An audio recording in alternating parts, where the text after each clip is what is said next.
Ludington City Planning Commission to order. Karen, can you please do the roll call? Jeff Boniface. Melissa Boggs. Present. Adam Johnson. Here. John Kindring. Patrick O'Hare. Present. Melissa Reed. Present. Corey Rickett. Here. John Trezano. Present. Jeff White. Here. Thank you, Karen. You have the agenda in front of you. I normally would just immediately move for a motion for approval, but I'd actually like to make one modification. If you think back over the last 6 months, we've had the ad hoc committee do an update just during the commissioner's comment period, as opposed to having it as a specific agenda topic. Since tonight we are taking up the marijuana ordinance, I would like to actually add the ad hoc committee as a committee for a committee report from them specifically on the agenda. And so if there is support for that, I would take a motion to add the marijuana ordinance ad hoc committee as item F under the list of committees. Just as a, oh, sorry, go ahead. So moved. Is there a second? Second. Discussion? Question for you, Mr. Chairman, that that report would take place after the public hearing and the consideration? Correct. As you're aware, Commissioner Reed, a number of months ago, we started separating the action regarding the public hearings to fall under the actual committee reports as opposed to taking place under the public hearings. And so we will conduct the public hearings and then move into the agenda in terms of the committee reports and then work through the committee reports. Very good. I have a question as well. So when we're addressing our questions to the committee, who's going to be the primary person that we address the questions to? In terms of the ad hoc committee? Yes. This evening, when we get to that portion of the agenda, I've spoken to City Manager Foster, and he will stand at the podium and answer any of the questions regarding the specific language regarding the ordinance. If there are questions regarding the committee and what was the committee thinking, we do, of course, have two of the committee members here this evening, Councilor Trezano and Rickett, and so they can speak to it as well. But I really would ask that if the commissioners have any questions specifically regarding the language, since the city manager and the city attorney were the ones that crafted it, that we defer those questions to the city manager. Thank you. So there is a motion and a by Commissioner Trezano, seconded by Commissioner Reed, to accept the agenda with the one modification of adding the ad hoc marijuana committee under the committee reports as item number F. Any further discussion? Hearing none, all in favor? Aye. Any opposed? Motion carries. So in the past, we've not been as direct in terms of asking for conflict stated up front. And so before we move into the public hearings, I would actually like to ask this evening, since we have a number of key topics before us on the agenda, and they've generated a fair amount of interest from the public, that if any of the commission members have any conflicts, either that they, a stated known or potential or perceived conflict that they would like to disclose this evening, that they please do so now. In the past, again, commissioners have done that just as a course of business and not specifically asked, but I would like to make sure that Karen, as the recording secretary, is able to obtain that information. So does anyone have any conflicts that they would like to declare before we get into the substance of the agenda? I do under 6A and B. Okay.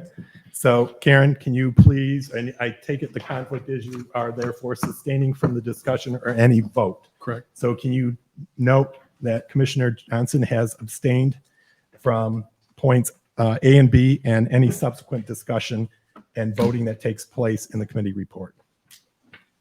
Any other conflicts that anyone would like to disclose? Okay, not hearing any, we'll move into the public comments and communications. Again, I don't know who's been at various city meetings in the past. We ask that you, if you have public comments and communications to the Planning Commission, that they not pertain to the public hearings. This period of time is set aside for any comments that are related to any other topics that you'd like to bring up to the Planning Commission. So at this point, we will open the floor, and if you have something you'd like to share, we'd ask that you please go up to the podium, adjust the mic, speak directly into it, and start out by stating your name and address. Is there anyone that would like to address? Yes, Mike Shaw, 302 North Lavina Street. Good evening, Mr. Chairman and fellow commissioners. Two items I'd like to address. One would be the hearing for the 316 North Robert, converting from a church to a two-family dwelling. I think we need a lot of housing in the area, especially affordable housing. I think it would be. Can I ask any of those comments? Can you wait till we open the public hearing Sure. for that section? Yep. We're going to go back and take each one of those Okay. separately. Okay, yeah, I didn't see anything that you had down there for any other comments, but so you must be opening that up when the actual discussion takes Yeah, place. public hearings, when we get to the public hearings, each one, we will open the floor and Okay. again, invite people up to the podium. This is general comments. Okay, Anything besides the okay, parcel, the 316 North Robert, or the zoning ordinance as it relates to the marijuana. okay, my fault. I'm No, sorry, I it's fine. apologize. I'm sure I didn't wasn't see any clear. other comment sections, so I thought this would be the time to do it. So I will be talking to you shortly. Okay, thank you. Any general comments for the Planning Commission? Yes. Mike Kranick, 420 Lewis. You guys spend countless hours on these ordinances, and we very much appreciate it. But I think the weakness that we are in the city here is the enforcement of the current ordinances that we have. And I know you guys are spending lots of time on them, but I just think one of the areas that we need to focus on is how do we enforce the current ones that we currently have that aren't getting enforced? And I got one that kind of close to my heart is the camping in the city of Ludington. This summer, I had a citation wrote for my property on 707 South Lewis. We had people that would come and stay at our property for a night or two. They would hook into our electricity. We wouldn't charge them anything. We've met people from all over the United States. People would come off the Badger. And apparently there's no camping in the city limits, but if you walk around the city, people are camping all over the place. You got the people that are coming on and off the Badger. They're camping overnight there to get on the Badger or get on off in the morning or whatever. Okay, you've got your marinas down there. You got pickup campers. You've got vans. There was in the city marina. I got like 70 pictures on my phone because I walk about 10 miles a day throughout the city here. That there was one guy that was sleeping in his pickup and he was there all week with a dog cage out behind it. So I don't care which way we go. If we're going to have ordinances, we need to enforce the ones that we have. And that's key. And I don't know who's responsible for enforcing them, but we need to start making somebody accountable for what we have, or we just need to go through it and rewrite the ordinance for the camping in the city. There's people that are camping behind their homes. They have 2 or 3 trailers over here.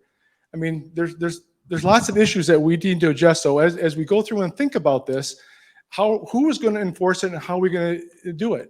And so I just wanted to bring it up. You guys do a great job. All you guys do a great job up there.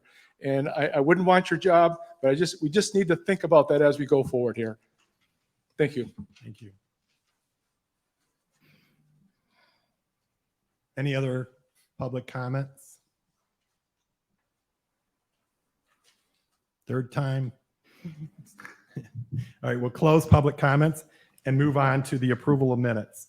You have before you the September 7th, 2022 minutes of the Planning Commission. Is there a motion to approve? So moved. Second. We have a motion to approve and a second. Is there any discussion? Not hearing any. All those in favor, please signify by saying aye. Aye. Any opposed? Motion carries. So tonight, as we move into the public hearing portion of the agenda, I just want to make a couple introductory comments. The Planning Commission, I just want to make sure that people understand, we do not enact or amend ordinances. our function as a planning commission is to recommend zoning-related ordinances to the city council, and they can either approve, deny, or they can return back to the planning commission with recommendations if they would like something changed or whatever, and they want the planning commission to do further consideration. So we don't enact them. We serve a function that is based on the state of Michigan in terms of an enabling act that requires the planning commission function. But in terms of us enacting ordinances, that does not occur. So when you hear the discussion tonight, later on in terms of these ordinances or changes, please understand that our action, if approved or denied or whatever, is then a recommendation to city council. I just want to briefly mention what the role is. You can find this on the city's website. But the Planning Commission is a public advisory board, and its purpose is to review and advise the city council on public and private activities involving the physical, social, and economic development of the city, and to review and make a comprehensive plan for the physical development of the city. The commission also reviews and advises the city council on matters concerning long-range planning for land within the city boundaries and areas outside the city boundaries which relate to the city's long-range planning. These are all volunteer positions. And a number of us, encouraged by the city, have taken a Michigan State University class on citizen planner and how to be an effective planning commissioner. And one of the things that they stress, and I'm just going to read a few of their bullet points, is protecting the interests of all, requires fair and equal administration and enforcement of laws, understanding of the constitutional framework, respect for the property right interests, and trust between the local officials and community members, and open government and effective public engagement. And so, overall, it's to be in a public office to serve public good. They stress, and this is on all of us as we take up these kind of issues, that the planning commissioners need to be objective and non-biased in our decision making. And that sometimes is very difficult to do on certain issues, but we always have to strive to do it. So we're holding the planning commission public hearings, and then we'll subsequently discuss the marijuana ordinance as well as the change in terms of 316 North Robert. And then the city council will, as I mentioned, take this up if anything is recommended from the planning commission regarding not only this, but the police ordinance, which would be required specifically as it relates to the marijuana. Can I get a show of hands for 316? I want to just gauge in terms of time this night, how many individuals are planning on speaking regarding the 316? Okay, so we have like probably 6. How many are planning on speaking regarding marijuana? So 2, 4, 5, 6. Okay. All right. So one of the things the Planning Commission is able to set time based on expected number of participants and so forth. So we're going to allot 5 minutes per individual this evening. You certainly do not need to take the whole 5 minutes. We'd ask that you consider not taking the entire 5 minutes, but we will give you 5 minutes, and we will run a timer to make sure that we can kind of track and be fair. And so 4.5 minutes in, might start waving my hand. And then at 5 minutes, I will interrupt you and ask you to please finish up, and we'll go from there. So the first public hearing this evening, and I also want to make note, please, commissioners, in the past, depending on the expert that we had presenting, we would engage and end up starting a dialogue during the public hearing portion of the meeting. I would ask tonight that we refrain from doing so, that we let the public, this is their opportunity to speak to us as opposed to us speak to them. So the first public hearing we'll do this evening is for 316 North Robert, which is to convert the church into a two-family dwelling. You might wonder why it's on here twice. Based on city ordinances, you can't go from a single, you can't go to then move up to a 3-family. And so these are 2 separate public hearings. And so we're going to open the floor for the first one. If you want to speak on the topic, you can speak during either one. You could speak during both, but it's not necessary. It's totally up to you. So we'll start out by 316 North Robert being the first public hearing, opening the floor. This is to convert the church into a 2-family dwelling. Anyone willing to speak, please approach. Again, adjust the microphone. Thank you. State your name. Michael Shaw, 302 North Lavina. We're just going to talk about 316 first, if I'm understanding. Correct. Okay, good evening. How are you doing? Thank you for being part of MSU. I also took the training. I'm a master planner myself for the county. I encourage the Planning Commission to approve the zoning to convert the church into a 2-family dwelling and then into a 3-family dwelling. We need housing. We need affordable housing. It's important. It seems to be a statewide trend and even a national-wide trend. So I think this would benefit Ludington. I think it would benefit the tax base. I think it would benefit families, and I think it's a good thing. So I encourage you to approve it. Thank you. Thank you. Somebody else want to speak on 316?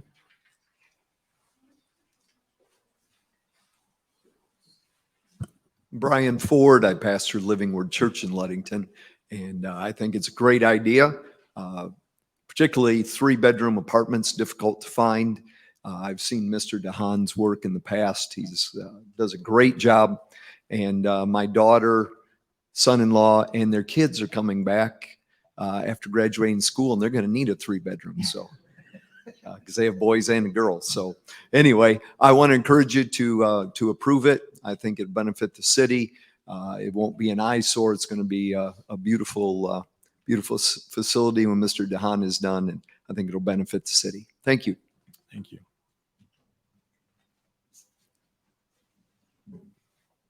Hi, I'm Tandy Sturgeon Wolf of Tandy Sturgeon Wolf and John Wolf. We live right across the alley from the church at 315 North Rath. And our concern is just about the parking lot, which is, there's a setback from the edge of the alley to the parking lot. And we wondered what would happen to that particular setback, particularly in regard to snow plowing. The snow can't come out over the alley. It's something we fear because it's happened a few times and it's involved a lot of work, and we're getting up there, so we're not really in the mood for that. And we just wanted to let everybody know that we have a concern about that particular perimeter, and that's all. Otherwise, best of luck. The Amish did a beautiful job siding that church. I look at it every day in great appreciation, and I hope maybe there'll be some kind of an adjustment to include parts of it in the building, the drawing for which I have not seen. Thank you. Thank you. Is anybody else on 316?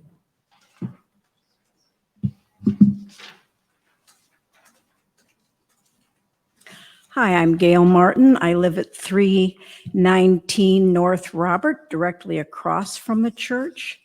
I know Colin used to live next door to me, so he would do a good job, but I have 2 comments. First of all, this is a small box of a church with no architectural charm. Changing it to apartment building is just going to give us a 3-unit box. With the exception of the 4-unit apartment building, the 300 block of Robert is composed of individual homes. Another apartment would ruin the small town neighborhood and feel of the block. And I'm opposed to it.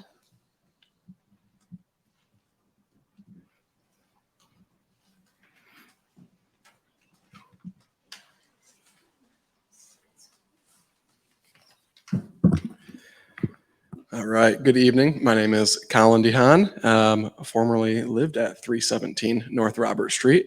And that was my initial, I guess, desire for owning or buying this church. I wanted to control what was going to be across the street from me. While I loved the church, right, there was always traffic, right, multiple times a week. And I wanted to control what was going there. And I did not want a slumlord buying it and doing what I want, but on lesser terms. So that is still my desire. I still care very much about that. I actually have an employee that lives right next door to it. And I've developed a lot of friends like Gail in our time living there. So a few things that I do want to address. I first want to address the space in it, right? We are essentially going for 3 units, right? The basement is 1,700 square feet, and that would be one of the 3-bedroom units. And then the main level is also 1,700 square feet with, I believe, 24-foot sidewalls. We don't know exactly yet because there's a false ceiling in it. So it's hard to get a measurement on it, but there's ample space to put the second story. So essentially 2 more 1,700 square foot units that we'll be able to put in there. So, I mean, there's plenty of homes that are 3 bedrooms, 1, 2 baths that are 1,200 square feet and less. So the space is not going to be an issue at all in this, fitting that in. There's actually room to put a 4th unit, but zoning does not allow that right now. So we have that. As far as parking goes, I do want to address the snowplow thing. That will not be a problem. I will do everything in my power. I've been known to plow the alley for my neighbors. I can completely understand what a pain in the butt that would be, having someone plow their piles into your alley. So, and I'll do everything in my power to ensure that that does not happen. I like having good relationships with my neighbors. So, and then just, yeah, and parking in and of itself, right? I've already discussed with the neighbor whose lot line is actually right on the existing parking lot. And she was actually going to put a fence up herself. And I said, don't worry about it. I'll take care of that. If this all goes through, I will put a privacy fence up. And so she's super ecstatic about that. And then just my work that speaks for itself, right? 317 North Robert, the house I just sold a few months back, sold for $100,000 more than any house on Robert has ever sold for. And that is because of the finishes that we did on it.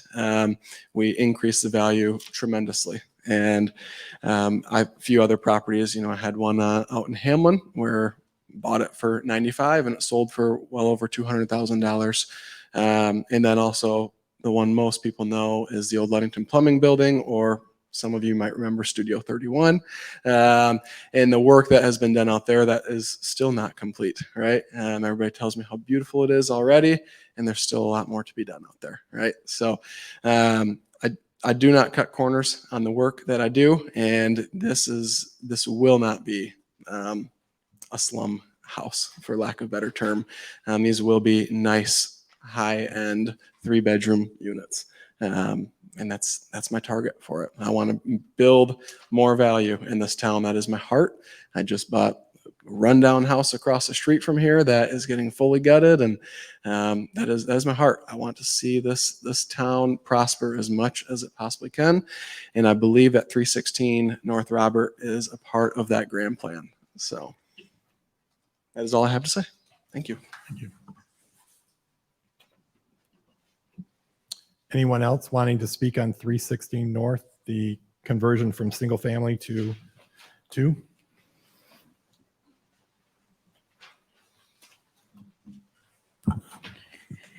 Anna Nixon, 200 West Loomis Street, apartment 301.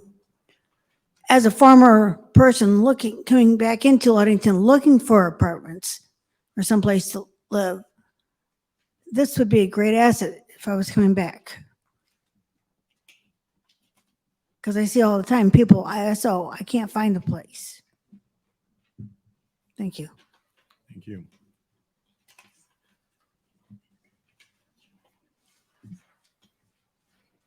Anyone else wishing to speak regarding 316? The Planning Commission did receive a number of written comments. We're not going to read them this evening, but I do want to note that we received one from Dawn Nichols. I'm going to not say these names right, but you have these right, correct, Karen? So at 306, and she is opposed. We received one from Mike Gill at 321 North Roberts, and he was against. We received one from Melissa and Eric Reg. I'm again, I'm sorry for the last names, but at 320, and they were against. We have another two that are, one from Linda O'Brien. I don't believe her address is stated on here, but she was in support. And then Commissioner Reed, you received one that I think was to be read into the record, correct?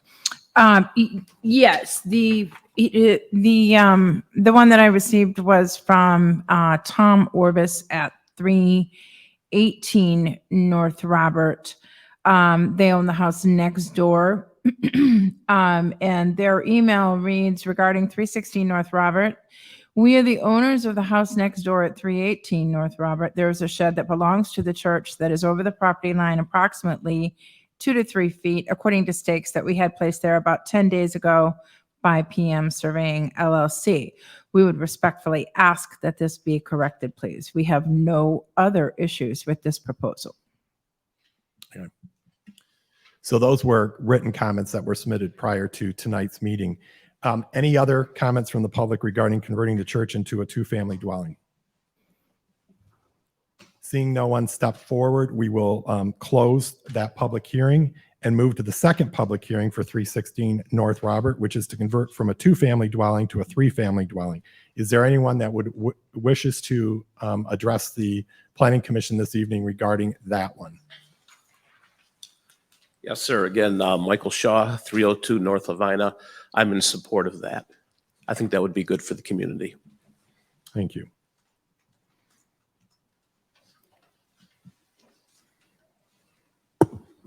Hello, board. My name is Brandon Ford. I am the assistant pastor at Living Word Church, the son of Brian Ford.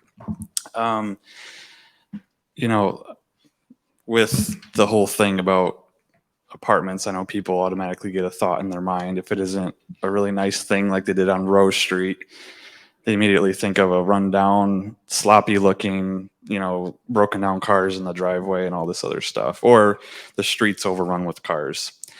But as it's been stated already, Colin's going to do a great job. His work speaks for himself, for itself.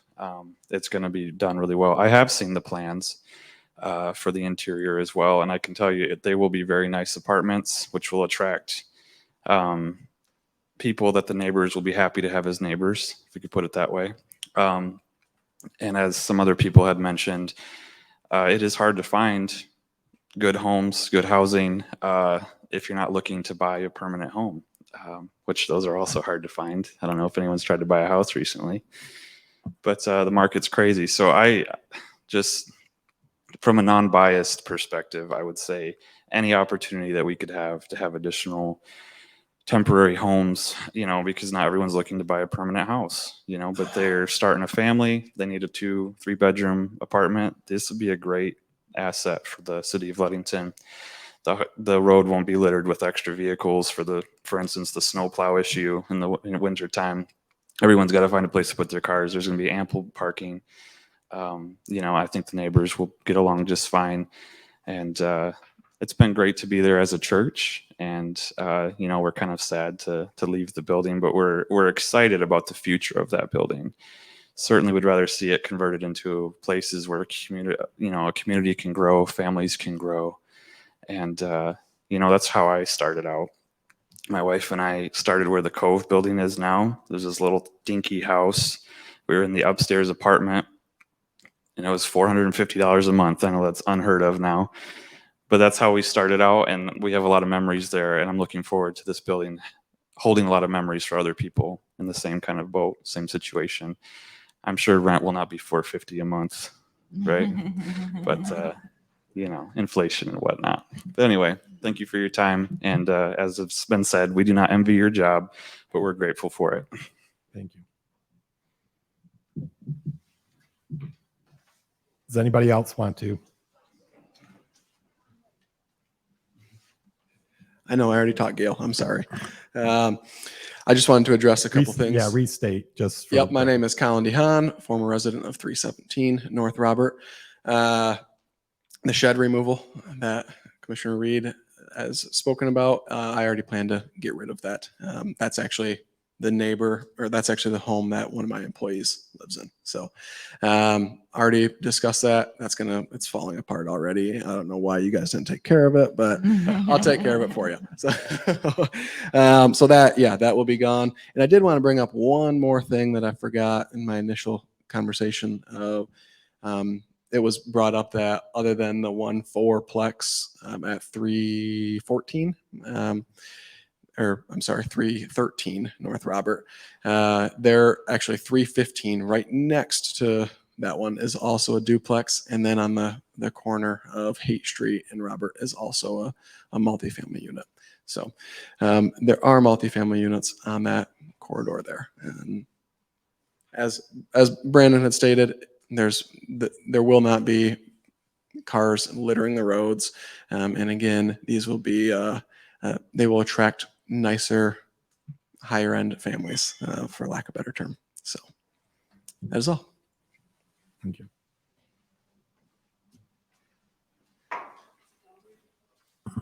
Hi, name's Jaime Cáceres. I live out in Hamlin, but I attend Living Word. And I too have seen the plans, and I can assure neighbors that I was surprised with what Colin has in mind to do with the property, and just want to put that out there, and that it's going to turn out good, and it's not going to. I don't think it'll have the look of just a box. I think Colin can think way out of the box and just making it look like a box. But again, same thing. I know that there is at the end of Tinkham and Robert, there's a house there that they also rent their bottom level and their top. And so, I think it fits Ludington, to have multifamily units. So thank you.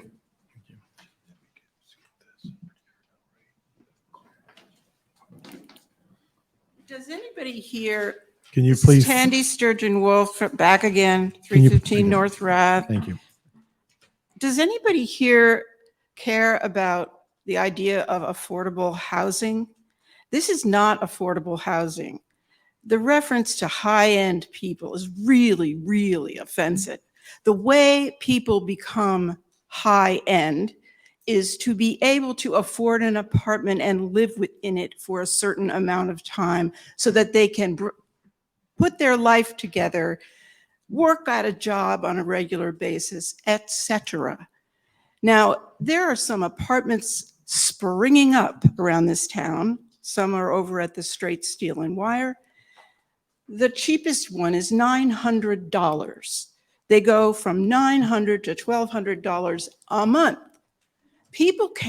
Working people can't afford even those rents. These rents, I can just imagine, don't want to ask, can guess, are even higher. So have fun, with your high-end neighbors. Feel low-end in comparison to them, but really all of that sort of language is wrong and should not be used in public. I think that people who live in run-down places often don't have the money to fix up their run-down places. I don't look down on people who have a bunch of old cars outside of their house because maybe they're grease monkeys, They might be able to help me fix my car. I'm really disgusted with the attitude shown here. It makes me doubt whether or not I will be happy living across the alley from this high-end set of dwellings. And that's all I have to say. Goodbye. I'm down. Any other public member wanting to address 316 North Robert, converting from the 2-family dwelling to a 3-family?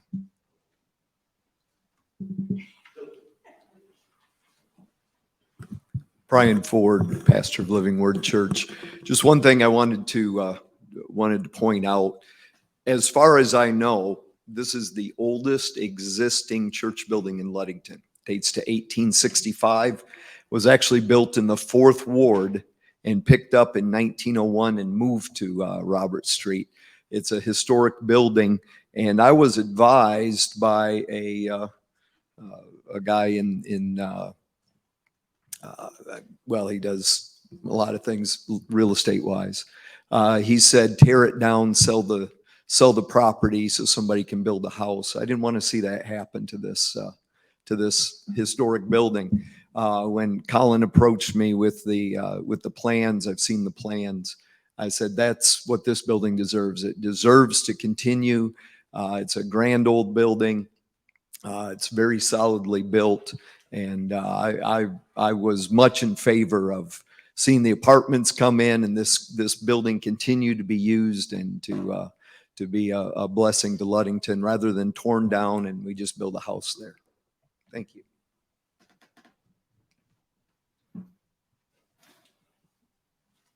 Gail Martin across the street again. Colin, a lot of people have seen the blueprints or your intentions. Why don't, when I asked about this, I didn't get very much information at all about what it was going to look like. I still have no idea what the exterior is going to look like. And that's my big concern. Why, and I'm asking you guys, why is there no way we can see what this is going to look like or what the artist rendering is before we actually make a decision or talk about it? Was there someplace I could have seen this? Sean, do you want to comment in terms of the documents that were submitted did not have elevation with them, but it was just floor plans. So we have no idea what the front of the building or the side or anything else is going to look like. That's correct. At this moment, we don't have those documents. No. Okay. And my other thing is, it's not a historic building if it hasn't met the requirements for a historic building, even though it's really old. And if it was a historical building, Colin couldn't do what he wants to do because you couldn't destroy it that much. You have to leave it intact. That's it. I'm gone. Thank you.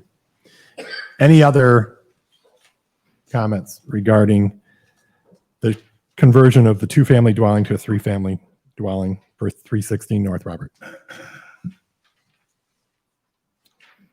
One last time, one last opportunity.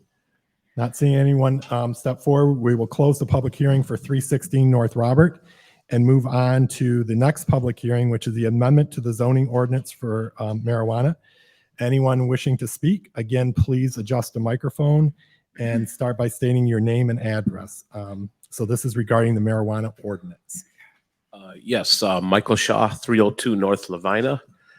I know that you guys are just writing the ordinance, and I know that the city council is going to have 2 hearings, and then they'll finalize it. I realize that. Nonetheless, I think this is important enough to put this to a vote for the citizens.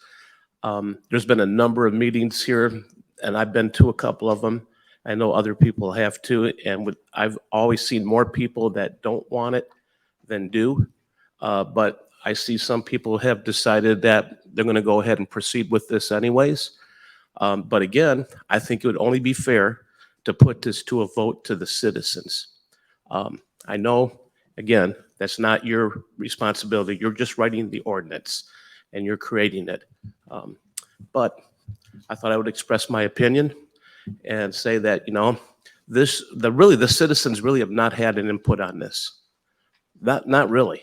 A few people have had input on this, but the citizens at large have not had opinion on this in order to put it to a vote. I'd like to see it being put to a vote. I know that's not what you're going to do tonight, but I would still like to see it being put to a vote. Thank you. Thank you.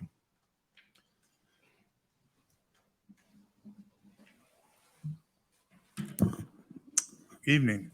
My name is Gary Pufford, and at 6887 Jagger Road, just north of the Lincoln River. And I understand from Mr. O'Hare that what you is to make recommendations to the council. In the last 4 years since we did vote to legalize Michigan recreational marijuana, have you ever given the council an ordinance to open a dispensary? The city took action to be an opt-out. The city took action to opt out Yes. with overwhelming voter turnout. It was approved. How could they opt out of what the voters wanted?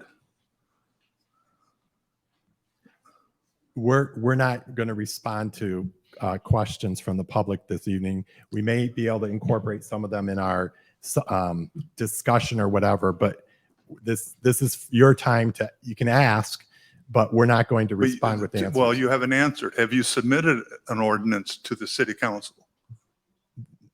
No. No. No. Okay, well, I'm recommending that you do submit an ordinance for not only one dispensary, but maybe 2 or 3 to give them some competition.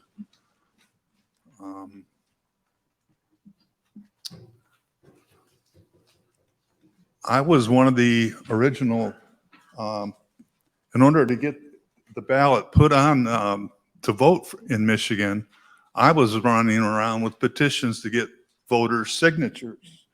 So the people of Ludington have had an opportunity to voice their opinion.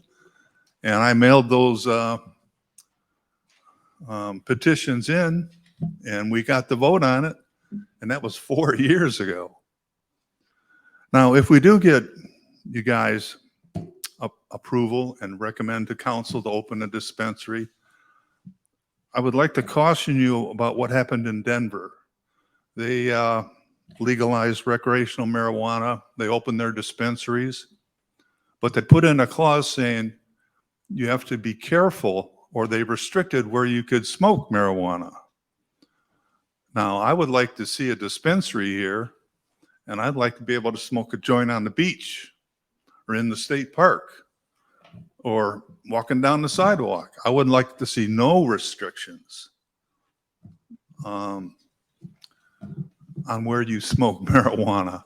I don't want to be stuck in my parents' basement smoking marijuana, as some kids would do, you know. It should be legal. It's legalized. I strongly recommend you submit an ordinance to the city council. And I want to thank you. I know this is the first time I've been here, and I'm not sure how things really work. But if that's your job, please submit that ordinance for at least 1 to 2 or 3 dispensaries. I mean, if you want a cheeseburger in this town, you got probably 10 options. If you want a pizza, you probably got 15 options of where to get a pizza. Why don't just limit it to 1 dispensary where a guy can have a monopoly and charge sky-high prices? I've been to Manastee's dispensary. They want like $50 to $80 a gram for marijuana bud. I mean, when I smoked back in the 70s, you could get a whole ounce, 28 grams for like $10. We called it a lid. You know, and that's something a senior on a fixed income can afford, $10. Certainly I can't afford Manistee prices of $85 a gram. You know, you could open a lot of dispensaries and charge that. I don't know how many customers you're going to get, but it's way too expensive the way it is now. Hence, people are growing at home. You have a lot of home grows, probably still have a black market. I mean, that's just some of my opinions on it. I mean, submit the ordinance to the city council, have them open a dispensary, but don't restrict where we can use it. If we have a state park or a city park, I want to sit on the beach and smoke a joint, you know? You have 15 seconds. Oh, okay, well, thank you, Mr. Heyer. Thank you. Someone else?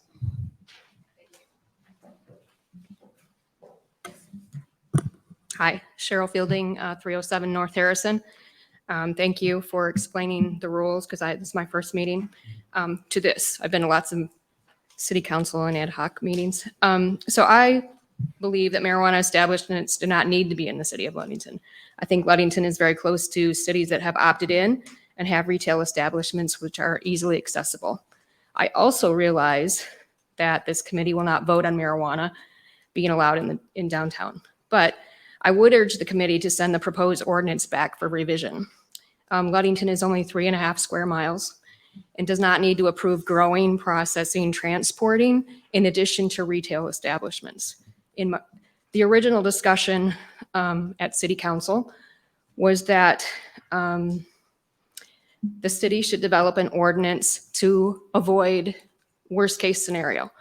And that if the City Council were to vote down marijuana establishments in the city, that it would be, that we would need a ordinance that would limit what is allowed.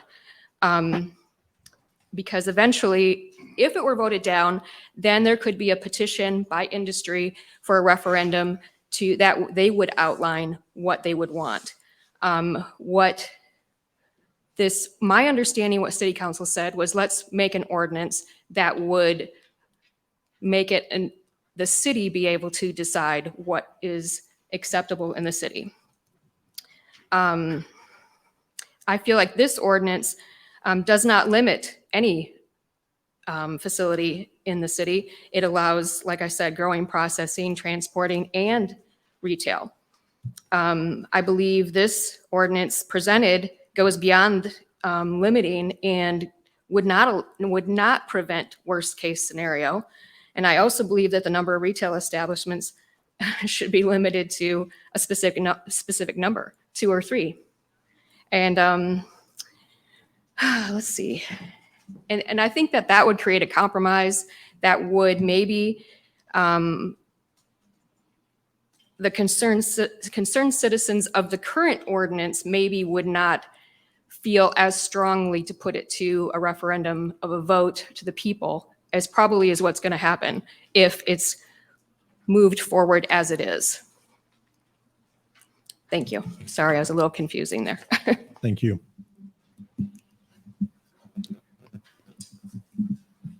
Jeff Risley. I'm actually a Pentwater resident, but I own property on 307 South James. I would like to kind of correct something that someone said earlier. The public has had an input, the ability to make an input. I know I myself have sat through some incredibly interesting and stimulating ad hoc committee meetings. Haven't slept so well in a long time, but a lot of very, very hard work was done there, and they covered every single word in those ordinances, both of them. Now that, I believe all those are out on the website. Anyone that's interested to see what's in there, and I've heard some inaccurate statements regarding what they are now, please go out there and look at them. Now, I really don't care one way or the other if the ordinance passes or not. I am concerned about the timing of it. So any delay, I have some rental areas on the ground floor that I need to be renting to people for the next year in the January timeframe. And if the ordinance, if it's pushed way off, well, then I have a decision to make. I either have to lease those spaces, which are small commercial spaces, and one for a restaurant possibly, or I have to hold it off just hoping that I can sell my property to one of the establishments, it's one of the companies that's trying to buy it. So there is an issue of timing here. So I would, with the work I know that's been done, I personally think it's very fair and reasonable. Both the police and the regular ordinance are very good. But the issue of whether people want to sell pot in town is not my issue. I can't vote for anybody here. So anyway, I would urge that it be passed on with whatever comments not sent back to the ad hoc committee. Let the city council decide aye or nay. Let people come to those meetings and determine what they want. Clearly, the citizens need to make the final decision. But I also think, and I was just talking to look back and how the vote went in Ludington for that statewide legalization. That would probably be a pretty good indicator of how they would vote for having retail establishments in Ludington. Thank you. I'm probably walking home. John Kelly, 403 2nd Street. I also have a tavern at 1302 South Madison. A couple of my concerns is say I sell somebody a drink and they come in and they ate a bunch of gummies and they leave and they get in an accident and kill somebody. What's my liability if I just sold them one drink? Another thing I told Ron on the way in here, I'd like to do a test right here. Just sell one. I sell a Captain and Coke for $4. In Manistee, they sell 100 milligrams of gummies for $4. 10 milligram gummies. And I'd like to see in an hour, I'd have somebody do a Captain and Coke and then do them 10 gummies. That person that did them 10 gummies couldn't walk out of here. That's almost like a class 2 narcotic. So, and I'm from Muskegon and it's saturated in Muskegon. All the old shops and everything are pot stores. I mean, if that's what we want in Ludington, to have our kids grow up where they can't get a job, they sit at home in their parents' basement until they're 30, 40 years old smoking pot, so be it. I'm not a resident yet. I'm not a full-time resident yet, but I just, I think that it might be a bad decision to legalize, or it's already legal, but to bring it into the city, which you got a really nice town here, and it might not be a real good thing. So that's my 2 cents. Thank you.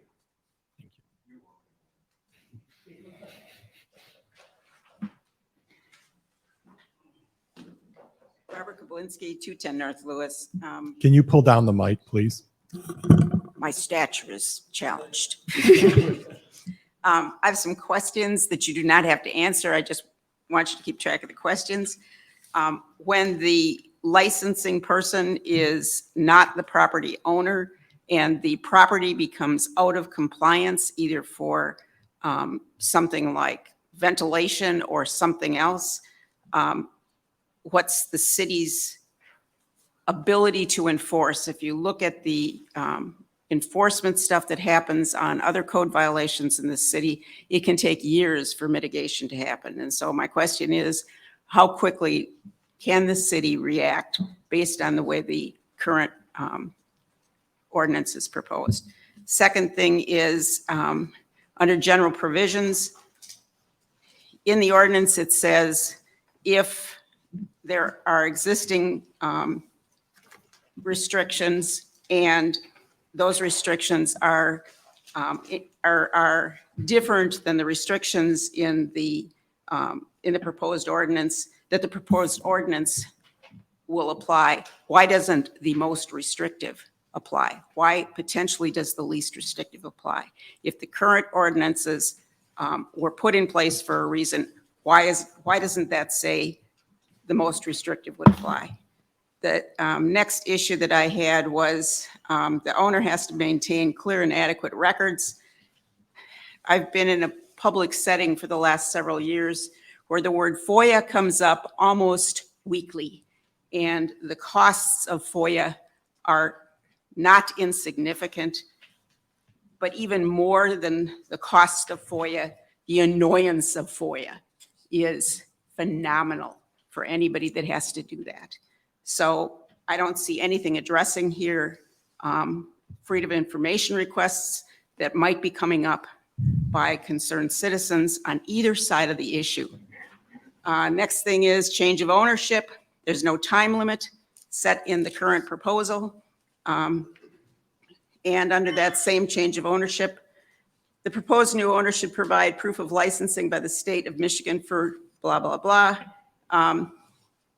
In it, it's a chicken and the egg thing. And I think you guys are going to get stuck in a chicken and the egg situation because you have to either get the license or you have to get the special land use. And you can't do one without the other, and therefore you have chicken and the egg. And that's all I got. Thank you. Thank you.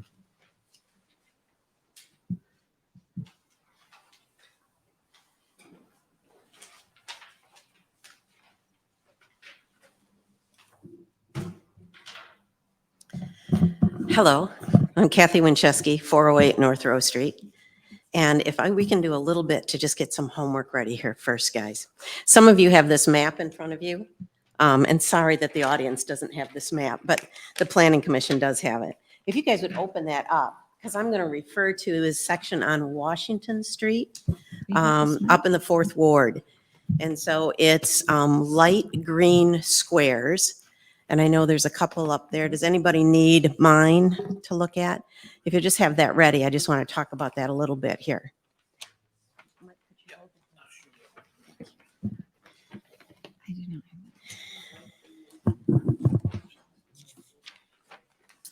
Washington Avenue, 2nd Street, Madison Avenue, light green, up in the 4th Ward. We'll talk about that in just a second. I'm the 2nd Ward City Councilor, and I've served at the City Council liaison to the Planning Commission for 5 years. In those 5 years, a rental ordinance and a short-term rental ordinance were drafted. So I understand the work, the research, and the back and forth movements of drafting a workable ordinance.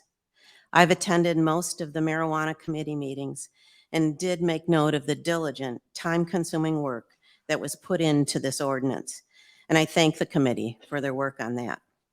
Before you tonight is an ordinance to be considered to allow marijuana to operate in the city of Ludington. These establishments are what we're looking at. Growers, and there are 4 of them. Class A license can grow up to 100 plants. Class B can grow up to 500 plants. Class C can grow up to 2,000 plants. And excess growers can hold 5 Class C licenses to grow up to 10,000 plants. Processors is the next one. These people process and package the marijuana. Safety compliance facilities test marijuana for potency and contaminants. Secure transporter transports marijuana from one marijuana establishment to another. Retail establishments which sell marijuana products or storefronts. There are 4 big issues that I'd like to bring up before the Planning Commission for review and discussion. Number 1, the Ludington Industrial Park located on First Street is set up for industrial processes with adequate water, electricity, waste removal, and space. Why not require that the industrial processes of marijuana production, the growing, processing, and safety compliance processes take part only in the M2 heavy industrial district of the industrial park? The transporting and retail could be optional in that M2 district. Number 2, what about eliminating retail establishments on South Rath Avenue? South Rath Avenue, called the Waterfront Maritime 1 District, hosts many condominiums. It's where the Harborview Marina is, and there are not a lot of places there to host a facility. If we are going to have all of South James Street already open for dispensaries, can we eliminate South Rath Avenue? Number 3, could the radius between marijuana establishments be 1,000 feet instead of 500 feet? That would put marijuana storefronts from 6 to 8 possibly to 3 to 4. So right now the ordinance calls for 500 feet between those facilities. Could we look at extending that to 1,000 feet? Number 4, this ordinance is basically a good ordinance, but can we make it better? We possibly can through a process called zoning overlay process. Let me explain and give you an example. This ordinance in front of you addresses whole zoning districts. For example, the C1 Old Town Business District. That's what I had you open to right there. The C1 Old Town Business District, the light green squares, which includes Washington Avenue on the hill, where I think there's a dog grooming place there, Love Wines up on top of the hill, 2nd Street, and then Madison Street. So it's kind of an H there, a T kind of shape. It also includes the karate lesson shop on Rath Avenue. It used to be Frank's store. If you're familiar with Frank Peterson, he used to have a grocery store there, a little grocery store. Kathy, you're at 5 minutes. Can I say my last Sure. ending then? Yeah. Okay. Sorry. That's all right. So I'd like to end with this conclusion.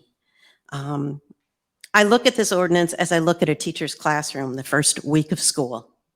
For the very first day, that teacher must set boundaries and expectations, or chaos can occur. As a city, let us set boundaries and expectations for the marijuana establishments by tightening up this ordinance with a look at some changes and the overlay zoning idea. This means that the ordinance would have to go back to the committee for review on an overlaying zoning packet in mind. Time is not crucial here for the city, so let's take the time to get this done right. Thanks for your time.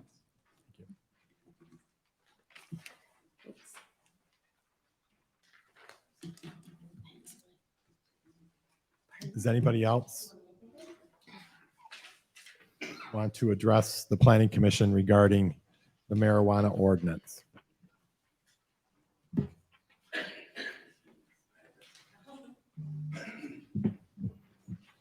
Hi, again, Jaime Cazares. I live on 6858 Linden in Hamlin.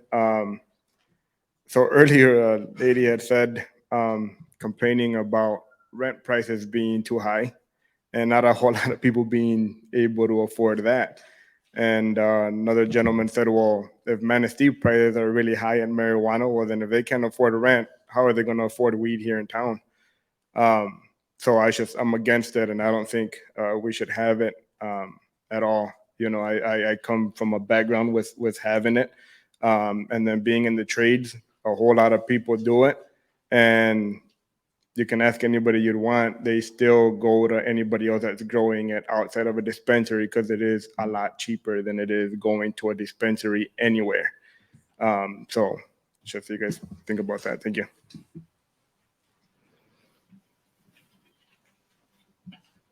Does anybody else want to address the marijuana ordinance to the Planning Commission?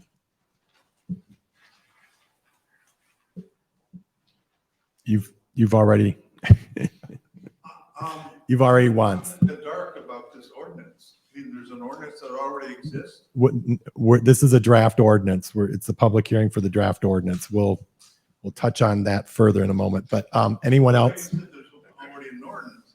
And she floated out some flaws. Where do I get to see this ordinance? We'll touch on that when we get to the that portion of the agenda when we start talking about it. Any other public hearing comments? Anybody? I'll ask one more time. Going. Okay, we'll not hearing or seeing anyone approaching the podium. We'll close the public hearing regarding the marijuana ordinance, and we will move on into the agenda to unfinished business. Having no unfinished business, we'll move into committee report. And the first committee report is the Text Committee with Commissioner White. Yes, thank you. There's just minor. We didn't make any moves on anything, but we are going to recommend moving forward regarding the signage changes that we're going to, like a better term, going to blow up basically that whole chapter and start anew. And we talked with a consultant that's going to be working with us as well on that. So we'll have some better graphics, better understanding for our business owners and for our city leaders and so forth to make this better. So you'll be seeing that forthcoming. And Commissioner White, when you said consultant, just so that it's clear, the consultant is the consultant that the city has engaged for the UDO work with the zoning committee. And so we're leveraging that consultant and that agreement and that cost. And there will be no additional charges at that point. They're just going to be working forward on the signage issue, and they'll allow them to slot that in when they formalize the overall book. Okay. Any questions for Commissioner White regarding Text Committee? Hearing none, we'll move into the Special Land Use Committee, and Commissioner Reed, I believe you're doing that report this evening. Yes, the Special Land Use Committee met on October 13th. Commissioner Kreinbrink was unable to attend, so it was attended by myself and Commissioner Balfus, as well as the Sean Reed, Heather Tchaikovsky, and Karen, of course. The question was regarding 316 North Robert Street, the conversion of a church into a 3-unit rental brought forward by Colin DeHaan. the plan is three-bedroom units, one of those units potentially being a 4-bedroom. Do I have that correct? But 3 units, which is the limit that we can do. The question was considered by the Special Land Use Committee in 2 parts, which you all heard earlier today. First, to convert the church from a church into a 2-family dwelling, and then to convert a 2-family dwelling into a 3-family dwelling, because we can't go from a church to a 3-family dwelling. There are standards that are considered in whether or not a special land use is approved regarding the first special land use request to convert the church into a 2-family dwelling. The 6 standards in section 900.26 were reviewed, and all of those standards were met for the special land use to convert the church into a 2-family dwelling. Having done that, the second question was converting a 2-family dwelling into a 3. Do you want to make a motion on the first one? Oh, do you want me to do that first? Okay. It would probably be much easier and cleaner. Sure. I thought the actions were at the end. Well, you're doing the action as it relates, correct, to the converting from single family to second? Because I believe we have to take 2 separate actions. Yeah, I just thought they were at the end of the committee report. Okay, that's fine. That's fine. At this time, I would move to approve the special land use to convert the church property at 316 North Robert from the church into a 2-family dwelling. So we have a motion to convert from a single family to a 2-family dwelling for 316 North Robert. Is Just there a correction, that's not a single family, it's a church church right now. Yeah, sorry. Let's listen to single. But is there a second? Second. Is there any further discussion regarding this first motion? I drove by that area and I know that we had some objections that came through in writing.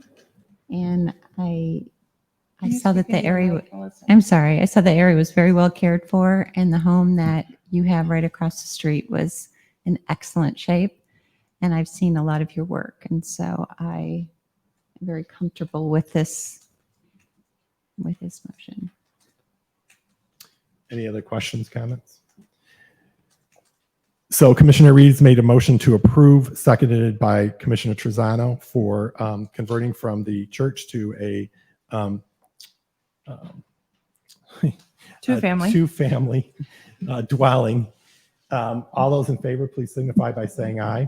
Aye. Aye. Any opposed? And Karen, please note that Commissioner Johnson abstained. Moving on to the second portion. Moving on to the second question, and that is to convert the property, which now permits a 2-family dwelling, into a 3-family dwelling. We reviewed the same standards in section 900.26 and determined that all 6 of those standards were met for the conversion from a 2-unit to a 3-unit. Having done so, I move to approve the special land use to convert 316 North Robert from a 2-family dwelling to a 3-family dwelling. Is there a second? Support. We have a motion before us that's been approved and seconded. Any discussion? Yeah, I do. I understand the 2-family dwelling. And prior to this meeting, I was a little concerned about a 3-family dwelling. But after hearing what I've heard today, I feel much better about it. But I do have some questions about the exterior and the parking. Was there specific issues about paving the area? From what I can tell, it's a gravel. I drove by it today. It's a gravel lot. Do you intend to, I don't know if I can address this to the owner. I'd like to. Do you intend to pave the lot? I do. When is up for, Sean had mentioned we'd have to talk about that. Okay, that makes sense. And then the other is the exterior look. I feel that when we have a multi-family resident like this in the middle of a neighborhood, I get a little concerned with the 3-family type of dwelling without knowing anything with the exterior. So I asked the special land folks if he talked about exterior or if he can address a little bit more about the exterior to how he's going to take a church and make it a 3-apartment building. We did not discuss that at the special land use committee, as there is there's no authority for us to do so under the 6 standards that we have to consider in order to approve a special land use. Right. But in our special land use, it states specifically, it shall not substantially diminish and impair property values in the neighborhood. Yes, So but my we don't point have of any it is authority. that it could, if there's no dramatic exterior changes, impact the property value to other adjoining neighbors or to the whole street. So that's why I'm a little concerned there. So if the owner maybe could address that. Yes. Yes.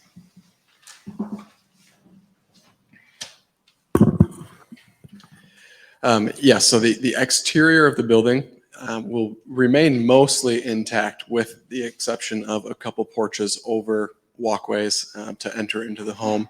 I do have to add a door for the basement. I have to have 2 direct exits to use the basement as a unit.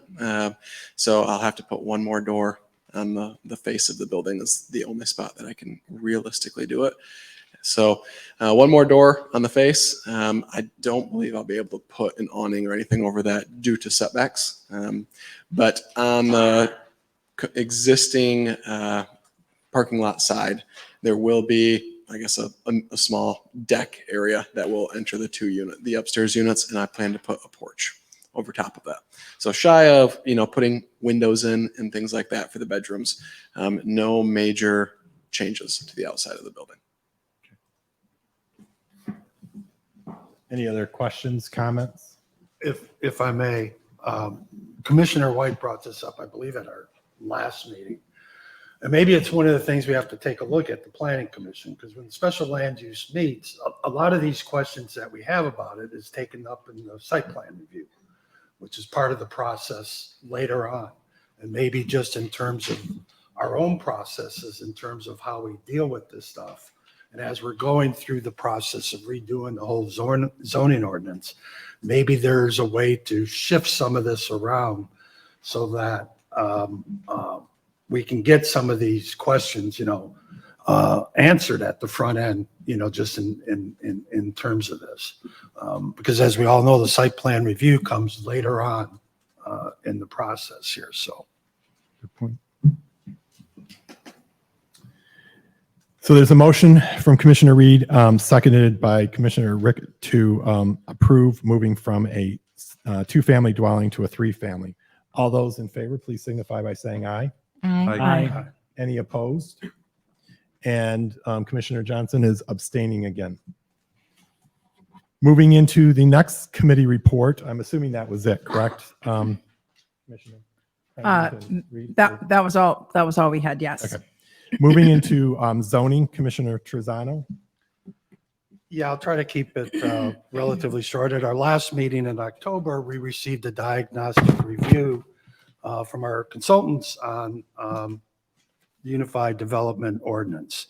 And one of the things coming out of that, one of the interesting things when you're in the process of trying to rewrite the whole zoning ordinance, there's still work that needs to go on. And one of those issues is the whole chapter on signage. So it didn't make a lot of sense for the zoning committee to be working on signage while the text committee is also working on it. So the whole signage chapter has been turned over to the text committee. They'll be advised by the same consultants as Commissioner White talked about before. So that's going to enable us to keep the process moving and not have any conflicts. The diagnostic review showed a number of things that are not surprising when you have a zoning ordinance that has been around for decades and then you add pieces to it piecemeal over the years. At our next meeting, which is next Tuesday, happens to be on Election Day, we're actually going to get from the consultant the to-do list. And and basically a chapter breakdown. What do I mean by the to-do list? Well, for example, one of the things that we have talked about is we have 4 waterfront districts in the city. Why do we have 4 waterfront districts? There's a way to combine these things. We've talked about, for example, the motel district. As I say repeatedly, when you take a look at the motel districts, there's 25 parcels in the motel district. 12 of those are actually motels. 12 of them are actually single-family homes that happen to be in the motel district. And there's 1 vacant parcel that's on Spectrum Hospital's land. Out of the 12 motels that we have, all of them are legal non-conforming buildings, which means that either their setbacks don't work or whatever it is, et cetera, et cetera. That's not a zoning ordinance that works. If all the properties within a certain district don't conform to it, then you got a problem. And one of the things that we're going to be taking a look at is, possibly getting rid of the motel district. So at our next meeting, we will have our to-do list in terms of how we're going to address all these inconsistencies and really take a look at the hard task of rewriting the whole zoning ordinance. So it's a process that has been underway for a little bit, but now the real work begins on it. And if anybody has any questions about the Unified Development Ordinance, I'd be happy to answer any questions. Not seeing any. Well, one of No, it's not. Sorry. He meant this group. one of the things I want to add to that is that this process includes y'all. So it includes the community. We will have different meetings in different areas that will invite you to, so that you're not questioning things after we're done, but actually having input as we go through this process. And so we encourage people to look at the zoning ordinance, and if there's any area that you work in or that affects you or that you're frustrated with, then please be a part of the process. So moving down to the agenda, we had lot split listed and site plan review, but I do not believe there was any activity in either one of those this past 2 months since last time we met. So we'll move on to the agenda topic that we added when we approved the agenda, which is the Ad Hoc Marijuana Committee. And as we take up this discussion, again, I mentioned that City Manager Foster is going to take the podium and be available to us to answer any of our technical questions regarding the content of the ordinance. And if he feels there's someone that can better address, he will then help us defer. But I want to thank the 3 commissioners from the Planning Commission that were part of the Ad Hoc Committee. Commissioner Trezano, Rickett, and Belfuse, who's not here with us this evening. I had been reading personally the minutes that had been coming out from each committee, but over the last week, I printed them all out again. And thanks to the size of the ordinance, I now have another binder in my city collection. And I do want to note that, at least I think I speak for all of us, viewing the significance of what's before us tonight in terms of the 15 pages. Because if you look at the city zoning ordinance that we're accountable for, it's 126 pages. So this is a significant amount of addition to that. And again, we're only taking up the zoning ordinance of the marijuana ordinance, not the police power one that is the city council will handle. And so as we start tonight, I'd like to ask Commissioner Trezano to start off with any comments that he has as having been the chair of the Ad Hoc Committee, as well as a member of City Council, and then we'll allow, I think you were actually, Commissioner Rickett, the vice chair.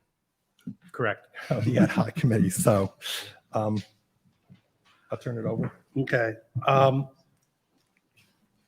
What I'd like to do is first formally make a motion for the ordinance, and then we can have a discussion on it. I do have some comments on the ordinance. I do have 2 amendments, which I have laydowns for everybody here. But what I'd like to do is just, let's have a discussion first about the ordinance, and then we can take up the two amendments separately afterwards.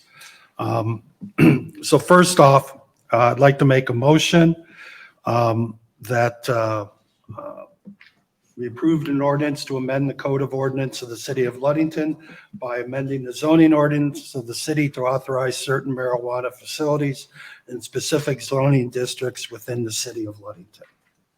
Support. So we have the motion and we have a second, and we'll open it for discussion. Yeah. One of the things that I found very interesting about this process is this is a perfect example of how the city really encourages collaboration. Not only was the ad hoc committee made up of council members, but it was also made up of planning commission members. Not only were there members on the committee that voted in favor of the ad hoc committee on the city council, but there are also members of the ad hoc committee who are opposed to it.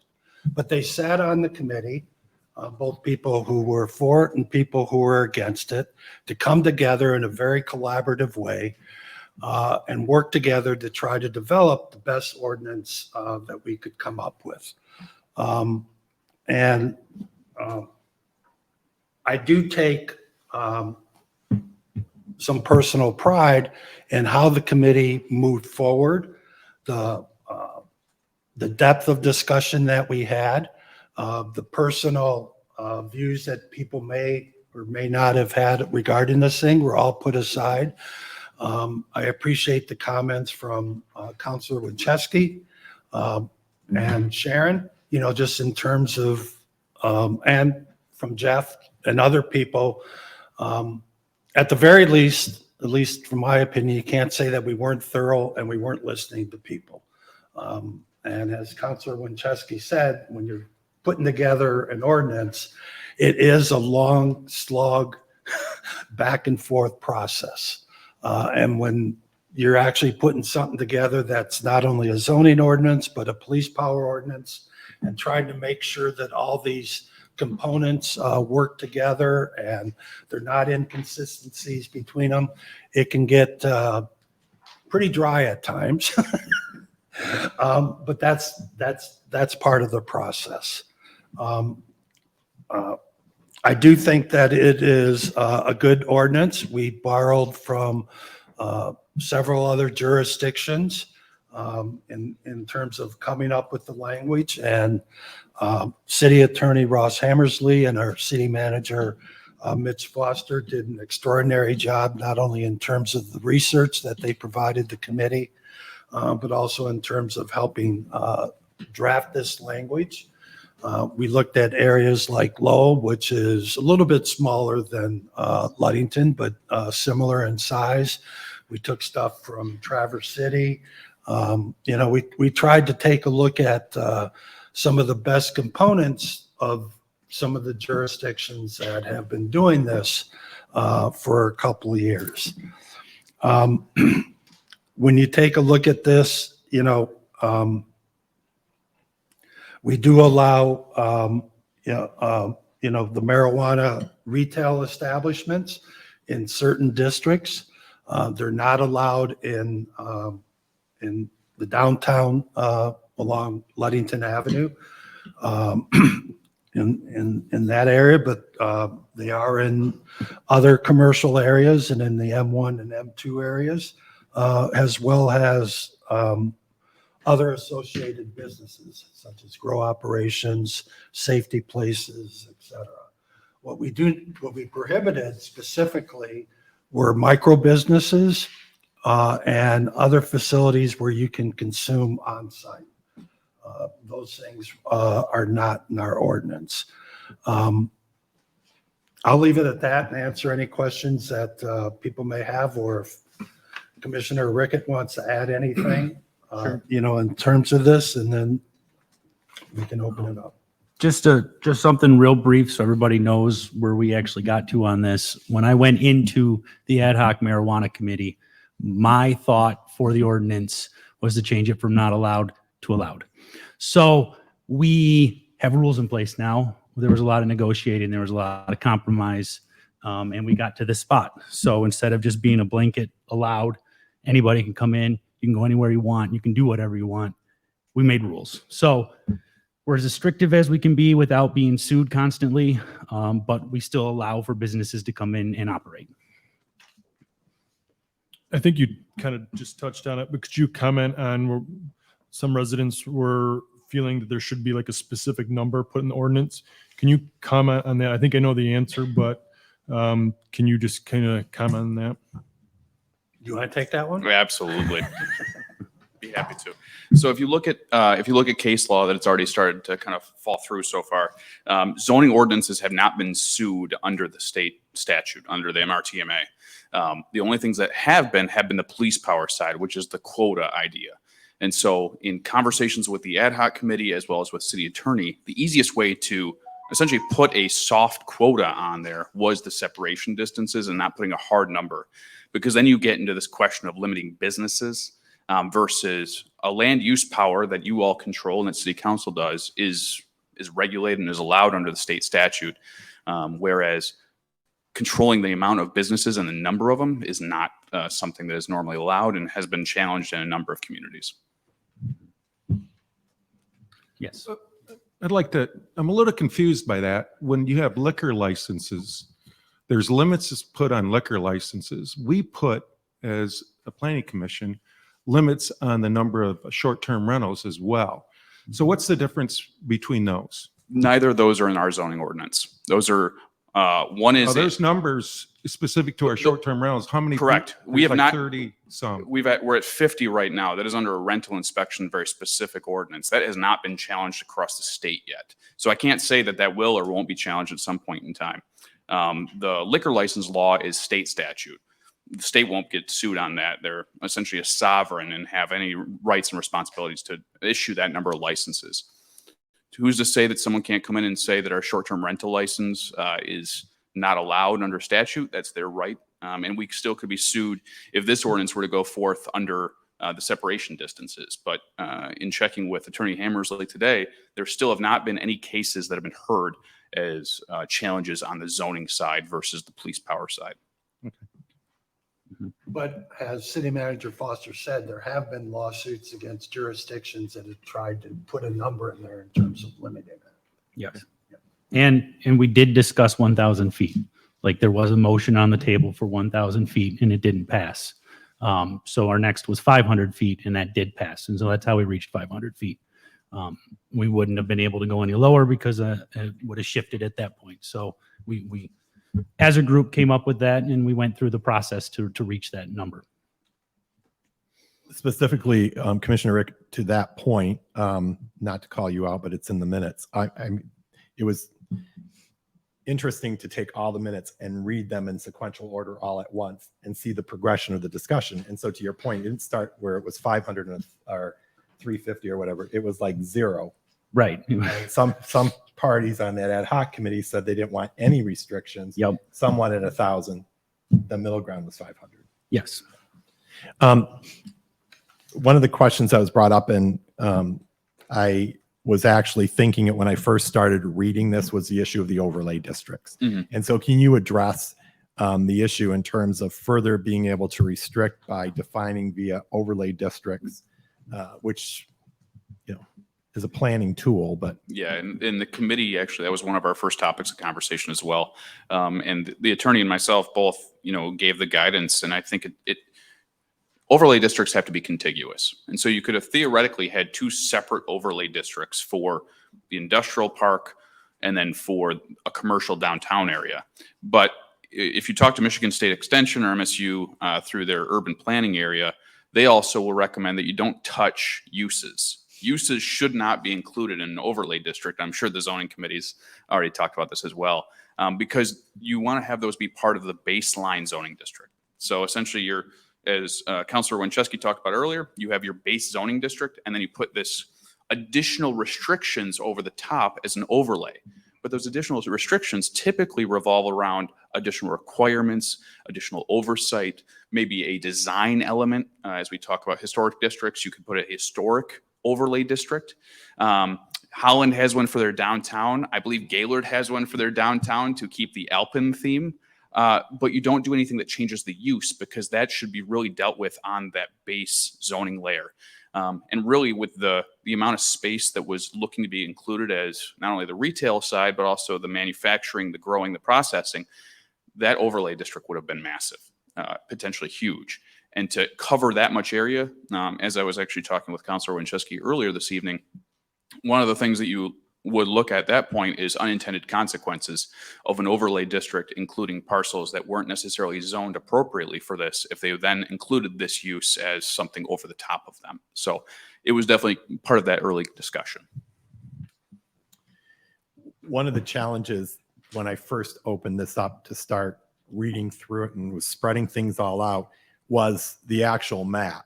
Because when I first looked at the map, it's like, what? You know, all of these different areas. And then you start applying the issue in terms of the distance and the issue in terms of the K through 12, as well as daycare and so forth. And it ends up restricting it down. That is going to be extremely important for any parties to understand what is really entailed, because at least as just a citizen, not with Planning Commission, I looked at this, and before I got into the nuances and understood how things were then being eliminated from it, this makes it look like it's much more extensive. Correct. Than it is. Yeah, if you look at the map that has the green, the two different colors that have the commercial uses or the commercial districts and then the manufacturing districts, that makes it a little bit more difficult, because it essentially just shows you where those zoning districts exist. So those are where properties that have it. The secondary map that Sean created, which has the two overlays, which are 500-foot distances from very specific spots in downtown and along kind of where it could be allowed, as well as where the existing licensed daycare facilities exist. So all of the locations on the north side of town that have green or the other color are all covered up by daycare facilities. You know, if you look at a manufacturing use, which would allow retail along the North Washington corridor, we got a ton of manufacturing facilities. However, Lita's daycare is smack dab in between all of that. So as of right now, you can't go do any marijuana related use within 500 feet of that facility. And we have a number of licensed daycares up on that north side of town, which is shown essentially on this map right here. But then again, if you look at that 500-foot distance, I gave Sean kind of some I'll call them randomized, really specific locations along the potential spots where these facilities could go. And Karen, if you could scroll down just a little bit on that. If you see this, you have 5 different colors here. You've got the orange, aqua, a light blue, red, and yellow. Each of those locations are potential to be where a licensed facility could be. That includes the 500. Ooh, a pointer. Here we go. So yeah, you've got one right here. You have the orange here, secondary one here around the Washington and Dowling corridor, the red along South Washington, and then here down towards the south end of Madison. So those are really the 5 locations. There is a weird spot, if I can get close to it, right here that would be open. It's like one block that isn't covered by any existing one that could have a facility. But again, you've got a potential of 5 or 6 with that 500 feet based on that distance. So it really narrows it up. And again, we did not touch, and you'll see it, we do not have anything listed over here in the industrial park, which is an allowed use. The committee, when we did our tour, just for the Planning Commission's edification, we did tours of Loom's growing and processing facility in Everett, and we went to Dunegrass's retail facility in Big Rapids. Loom was very explicit. The market for growing and processing marijuana has dropped through the floor. There is no value, no money to be made in it. And so really, manufacturing locations are probably not going to be touched. It's the retail that is really where all of the investment is going into right now. And so that's why those were the focuses for this spot. So if that's the case, why even leave manufacturing in? Potential. Again, you want to be as inclusive as possible, because if you don't include it, it's prohibited, Right. as you all know Right. in zoning. Were there any areas that once you do this map, Mhm. that you go, there is a district or, one of our zoning areas where we could eliminate it because this thus, it basically eliminates it and therefore let's remove it to begin with. I'm saying that Like a zoning district that a is zoning allowed. district that's based on this is basically blocked. We're saying it's acceptable, but this blocks it. Are there any whole districts that would drop out because of this? Yes, if again, I think Councilor Winchesky made the comment earlier. It's that South Rath Avenue corridor, which waterfront maritime commercial, or whatever four-letter term we use for that one. That would be the only one, because if you consider James Street the primary focus for a lot of this, James, Dowling, and Washington is really your primary focus. Madison and Rath end up being kind of secondary thoughts. And in talking with Dunegrass or Loom, these folks, that they reiterated the same thing. But that South Rath, you've only got a handful of properties that would really qualify, and most of those are existing. I mean, unless the Grand decided to sell, or I think Chef John's, which I don't think anybody in this room would want to have happen. So I think that those are really the only two properties that are vacant or available in that kind of South Rath Avenue corridor. So I understand that would be the planning commission or city commission removing Rath Avenue. My question was, that's not precluded based on a daycare or anything. No, there's nothing precluding a Right. specific district, at least according to this current map and the current location of Okay, daycare I didn't know facilities or like K-12. if that was based on the daycares, like you were saying up, in the north. No, because you've got a number of properties. This district right here, and part of this, you've got Old Town Commercial, you've got Limited Commercial, you've got a couple different districts that are in there that also exist on the north side of town as a part of the daycare. So there's really nothing that we can eliminate. Yeah, that you would eliminate. Mitch, I'm just struggling. What do these colors mean? It just means that What does the yellow mean? What does that yellow is, signify? if you look right in the direct center of that yellow, Sean has, I think, a red box around a property that we are assuming on this map would be a marijuana facility.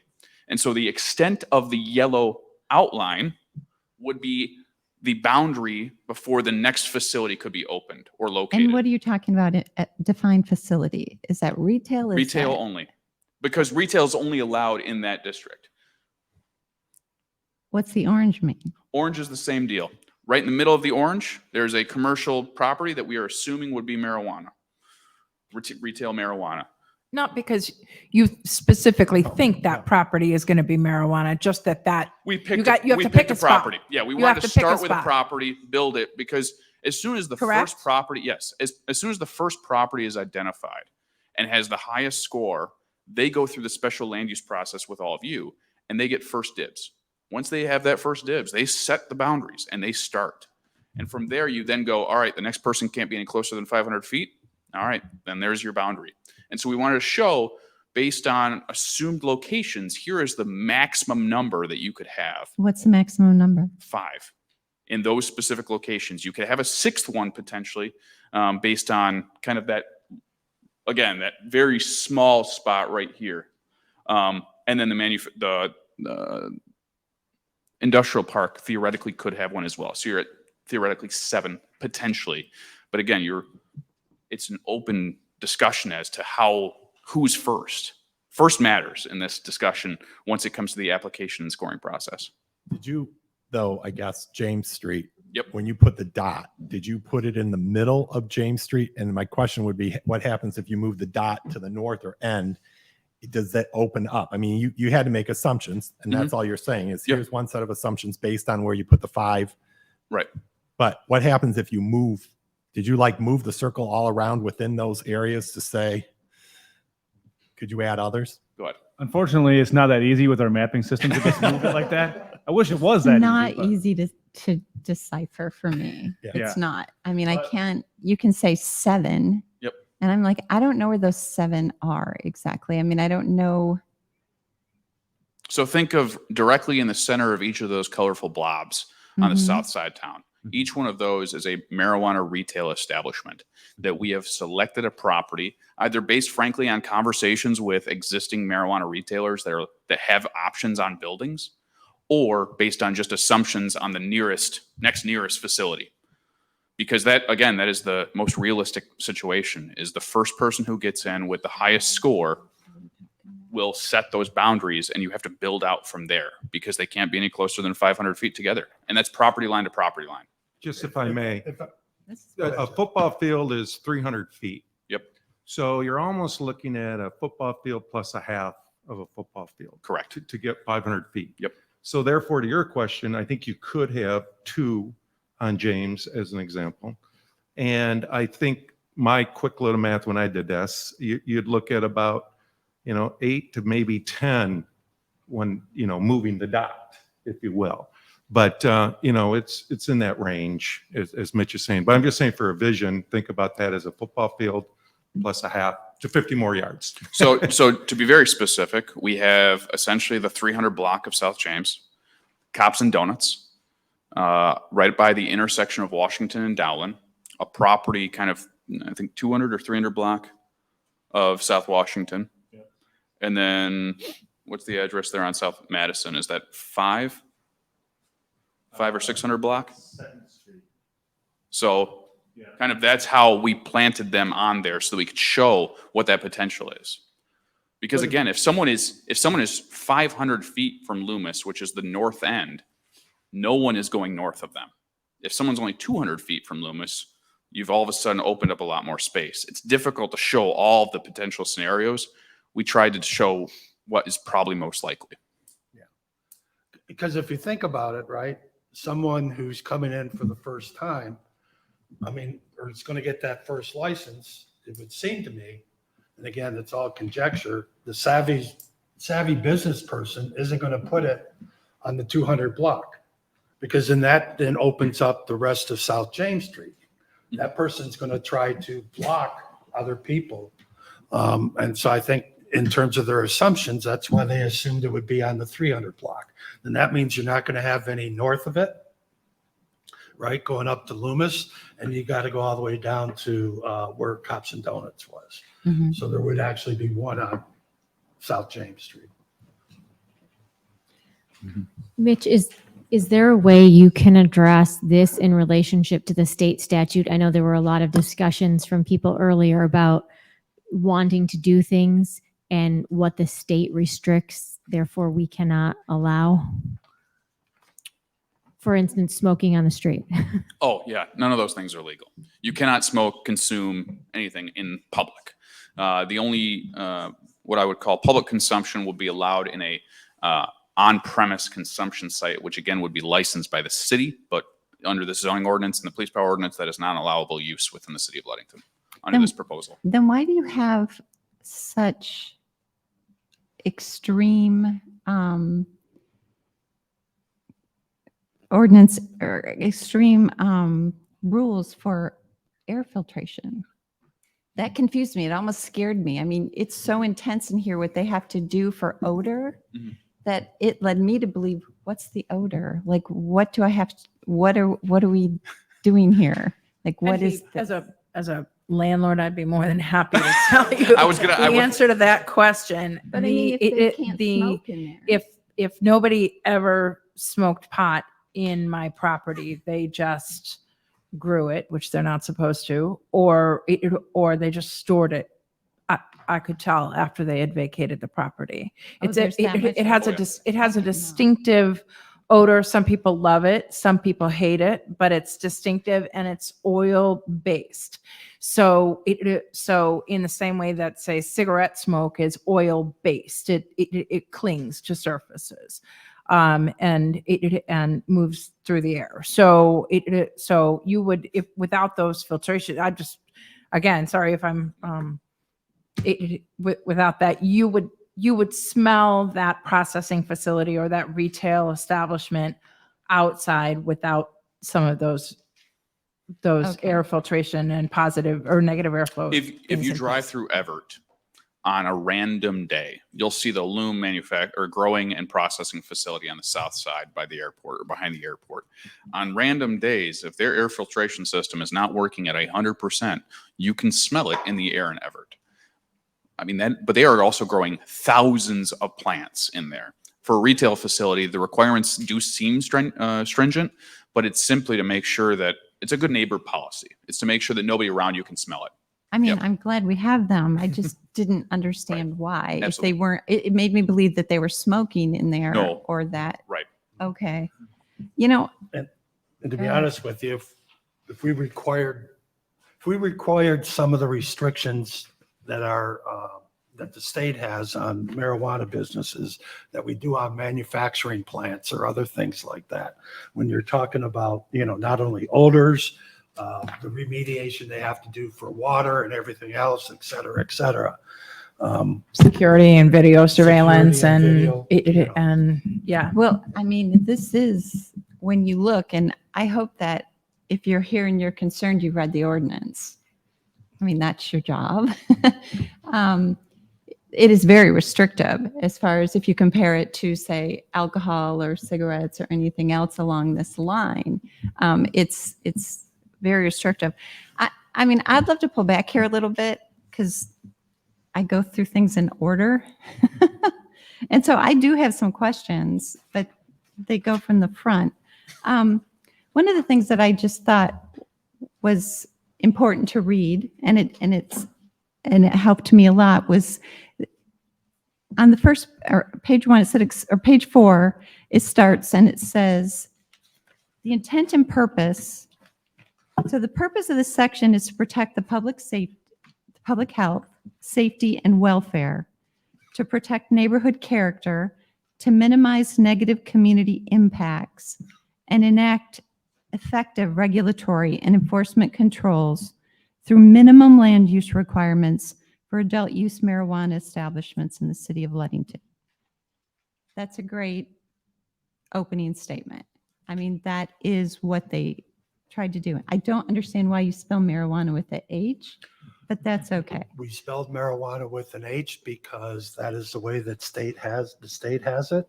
So instead they of going rhyme? back and forth between an H and a J, just At one point, we had marijuana spelled twice, and we had cannabis. That we just had to clean all of that up. It's just too many different references. I'm learning, so I know more about marijuana than I ever want to know. But I would love for you to explain. Mark Barnett came to our city council meeting and said he proposed or he requested that the city table this or not act on this, and I've heard somebody in the audience say, let this be a vote of the people. And I did go back and look at the voting that went to our city, just our city. And it was 1,900 to 1,600 in favor for the city of Ludington. So, I mean, I do believe that the attitude towards marijuana over those since 2018 has relaxed. I mean, if we're just going to be honest, I think it has. My concern with what he said is that I feel there's more to it. And I've talked to Mark, and he kind of understands that there's more to it. It's not just a yes or no. There's consequences to the yes or no, which, is it Sharon? Cheryl pointed out that the group who is for having marijuana and the group who is opposed can then bring an initiative which could cause a referendum. I'm not going to talk any further because you can explain this. So tell us what happens if we don't do our job tonight, or if the city does not do their job. I mean, we have the right to kind of tweak this and go through it. But if we were to follow the scenario that was proposed. So just to clarify off the bat, I won't declare whether or not you all are doing your job or city council does their job. It's ultimately a city Well, I council mean, decision. Completing this. I But didn't mean that. yes, absolutely. Bad choice of words. Yes. The circumstance in Charter Commissioner Shaw brought it up tonight as well, the idea of going to a public vote. There is no option for that under city charter. There are two options under a city charter for a public vote on an item. It's a referendum or initiative. But neither one of those can touch the zoning ordinance. They can only touch the police power. So if, say, Planning Commission approves some version of this tonight to go to City Council approves the zoning ordinance and the police power ordinance, the application and the scoring matrix, the only thing that a referendum, which would be the removal of an item, could touch is the police power side. It couldn't touch the zoning ordinance. Vice versa. You say no. Plan or city council agrees with you because they would still have ultimate authority. They agree with you and say no. Then the proponents of allowing retail establishments within the city would have to then set forth an initiative, again, under either the city charter or under the statute, the MRTMA statute, where they would only be able to affect the police power side. They could not write a zoning ordinance. However, in that police power ordinance, whatever they put forward, they could put items in there that would then have to dictate to you all what you would have to include in an ordinance. So they could put things in there like there are no restrictions on separation distances.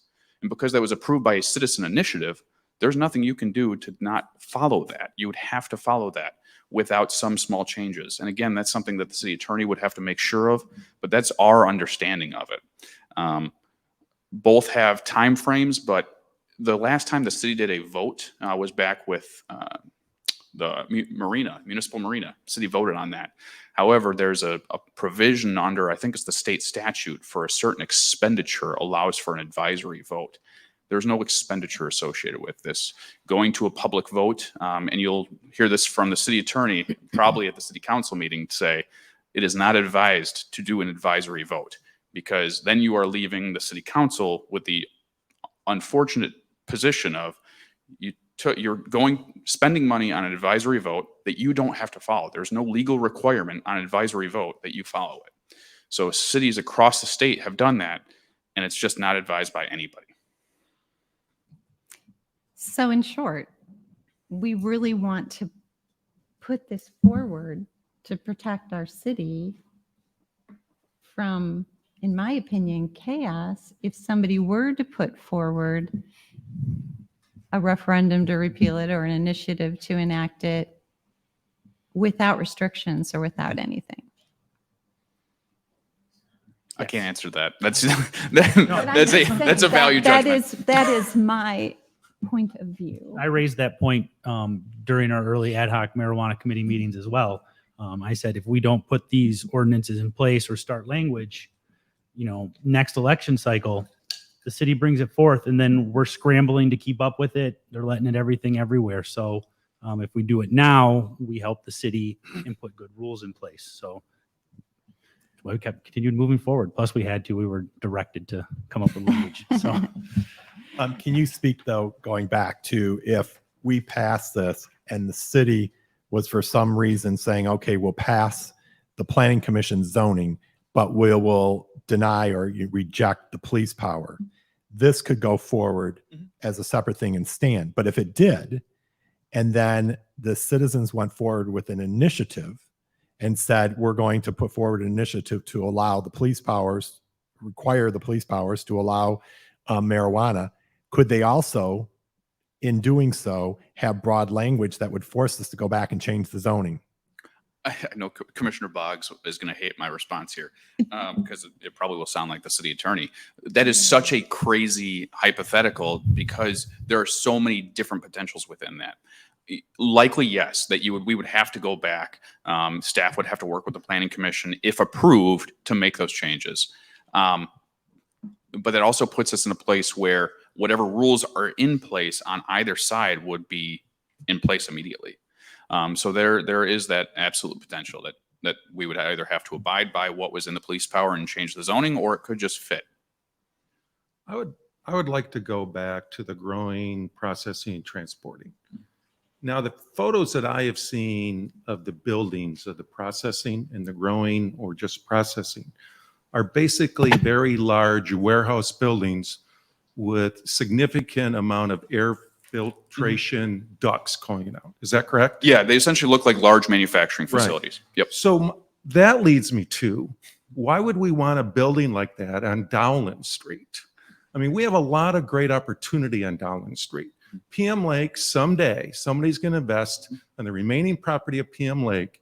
If we put our vision goggles on, the next step is going to be Dowland Street. Then there's going to be these buildings that look like a monster there. That doesn't make sense to me. We have 7 different regions that we're allowing these processing plants. I don't care what that company said. They could still have the possibility of moving here. So therefore, I think a good option, and I don't know where your amendment's going, but I'd like to make an amendment in that specific area to say that can be allowed only in the industrial park. And I've written some language to make an amendment of that, but I'm not sure where you're going on your amendments. But I think if we send this to the city council, this is the only way I'd be in favor of it. On this area alone, I'm very concerned, not necessarily on the retail part, but on the processing and the manufacturing of marijuana. Jeff, I would agree with that. I think that our master plan, and I know when we've talked about zoning, that waterfront area has great potential. We've talked about multi-use with condos and hotels and restaurants and stuff, around where like Thompson's is and around that old marina.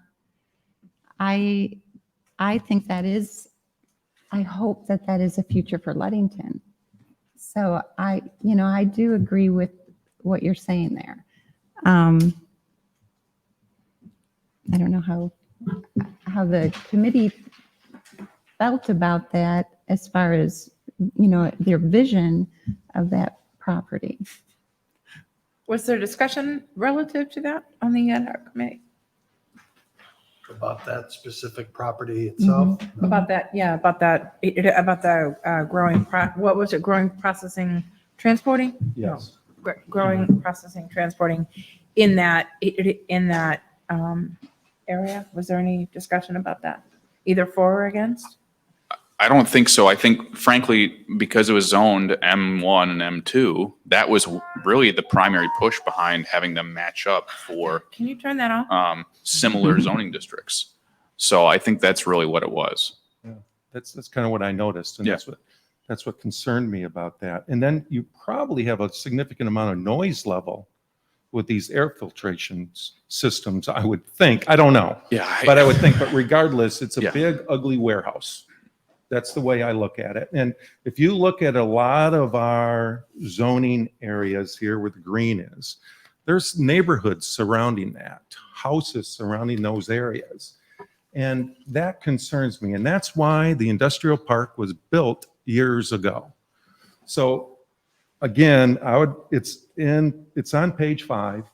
It's 900.34:2. We could easily change A, B, D, E, and F by just saying permitted only in the Ludington Industrial Park. So therefore, we would see, is there a need for these things, these processing? They're coming into the marketplace, maybe, maybe not. But we're limiting them to industrial park. And then later we could change that and say, well, there could be some greater financial opportunities for the city as we control it and expand it. But rather than let them go anywhere at this point, even though I know there's a special land use, but rather than being challenging us for that, we specify that location. Can I make a suggestion? Yes. When we get to the part, when we're going to do the amendments, like I said, I have 2 of them. And then I would, once we go through those, then make an amendment, Good. in terms of the language, et cetera, and So we can clean up the language a little bit before we send to city council tonight. yeah. Great. I mean, that's my plan with the 2 amendments that I have. Thanks for addressing that. Thank you. And let me just explain, the reason why I came here with the amendments was when we met in early October, we passed the zoning ordinance. When we came back. Meaning city council. No, the ad hoc committee. Okay. Ooh. The ad hoc committee passed what is in front of you. When we had our meeting 2 weeks later, we found one area that we had meant to change, which we didn't. And then there was another area that one of the commissioners brought up that he wanted the zoning committee. I mean, not the zone, he wanted the planning commission to take up again. We couldn't go back and amend the zoning ordinance to do that because it had already been put out for public disclosure in order to be able to make this meeting. So that's why I'm coming with these 2 amendments. And if any council member has other amendments they want to add to that, that's what this process is all about. Thank you. Yep. Can you explain or define for me excess marijuana grower? I know there's a definition, but what does that look like in the real world? A big facility. Okay, that's I just mean, a big, like, yeah, you're that can talking be 10,000 any plants. size. Okay. Yep. Okay. And we have no room for something like that. We do so if, again, I'm going to play the hypothetical. If we talk M2 alone, which includes OxyChem, Fluorocraft, or no, not Fluorocraft, OxyChem, castings, and the industrial park, we don't have really any empty space that is suitable for that. It would have to buy a building and put a ton of money into it. So why do we put it in there? Again, the potential. I think Commissioner White talked about this a little bit. There might not be a situation exactly right now where that would be, but the committee as a whole, including those that were maybe against necessarily retail establishments, thought that allowing a grower or processor after they went and saw one wouldn't be of detrimental effect to the community if that eventually came in. Okay, so some of the areas, because I noticed the green area over by Fluorocraft is pretty much taken up by Fluorocraft. Mhm. Like, it's there, but there's no potential. Right. Okay. That's located within the M1 district. Yeah. Yep. Yeah. So we talked about benefit and fees. I have always heard people talk about, well, why are we letting go of all this money? You know, we should embrace it, or we should take, well, what money? I don't see anywhere where it talks about money. And then we do have expense to this because Sean can inspect, you know, probably much more than he already does with rentals and everything else. So we'll have costs that we incur just in the regulations that we put in place. Mhm. So what money does the city get from this? So 3 different areas, if I may. One is the special land use permit. They will have to go through a special land use process, which has a fee attached to it, which is charged separately. How much is that? 250? 200. The second one is the license fee, which is on the police power side, not on the zoning side. That is $5,000. That is the maximum allowed under the state statute. So Okay. every license or facility that desires to come in the city of Ludington has to submit that $5,000 annually. Annually. Correct. Okay. And then additionally, if you've noticed in the newspaper, wherever it may be, there are also shares of the tax revenue. So the way that the state is doing it is they're taking all the taxes paid for by whatever facility it may be, putting into a big pot, taking some for roads, taking some for education, whatever it may be. And then there's a local distribution, and that is based on the number of facilities you have in your community. The last distribution from 2021 paid off in 2022 was $50,000 per facility. 56,000. Thank you, sir. Okay. Per facility. Per facility. So whether that's retail, whether that's grow, no matter what, it's 56,000 per. So Manistee last year got $286,000. Correct. Could probably hire you an assistant there, Sean, huh? Possibly. Okay. Talking to city. I'll let anyone else chat. I mean, I've got a lot of questions. So somebody brought up, and I had the same question about special land use and city license. So as we read that, am I understanding it correctly? This is how I read it. It's probably wrong. That you could go before the special land use committee before you got a license, and that decision would be contingent on you getting a license. Is that the order that you do this? Theoretically, someone could do that. As a part of the conversation I started, if this is approved by all parties and we move forward, we will have a very fancy looking built by McKenna flow chart.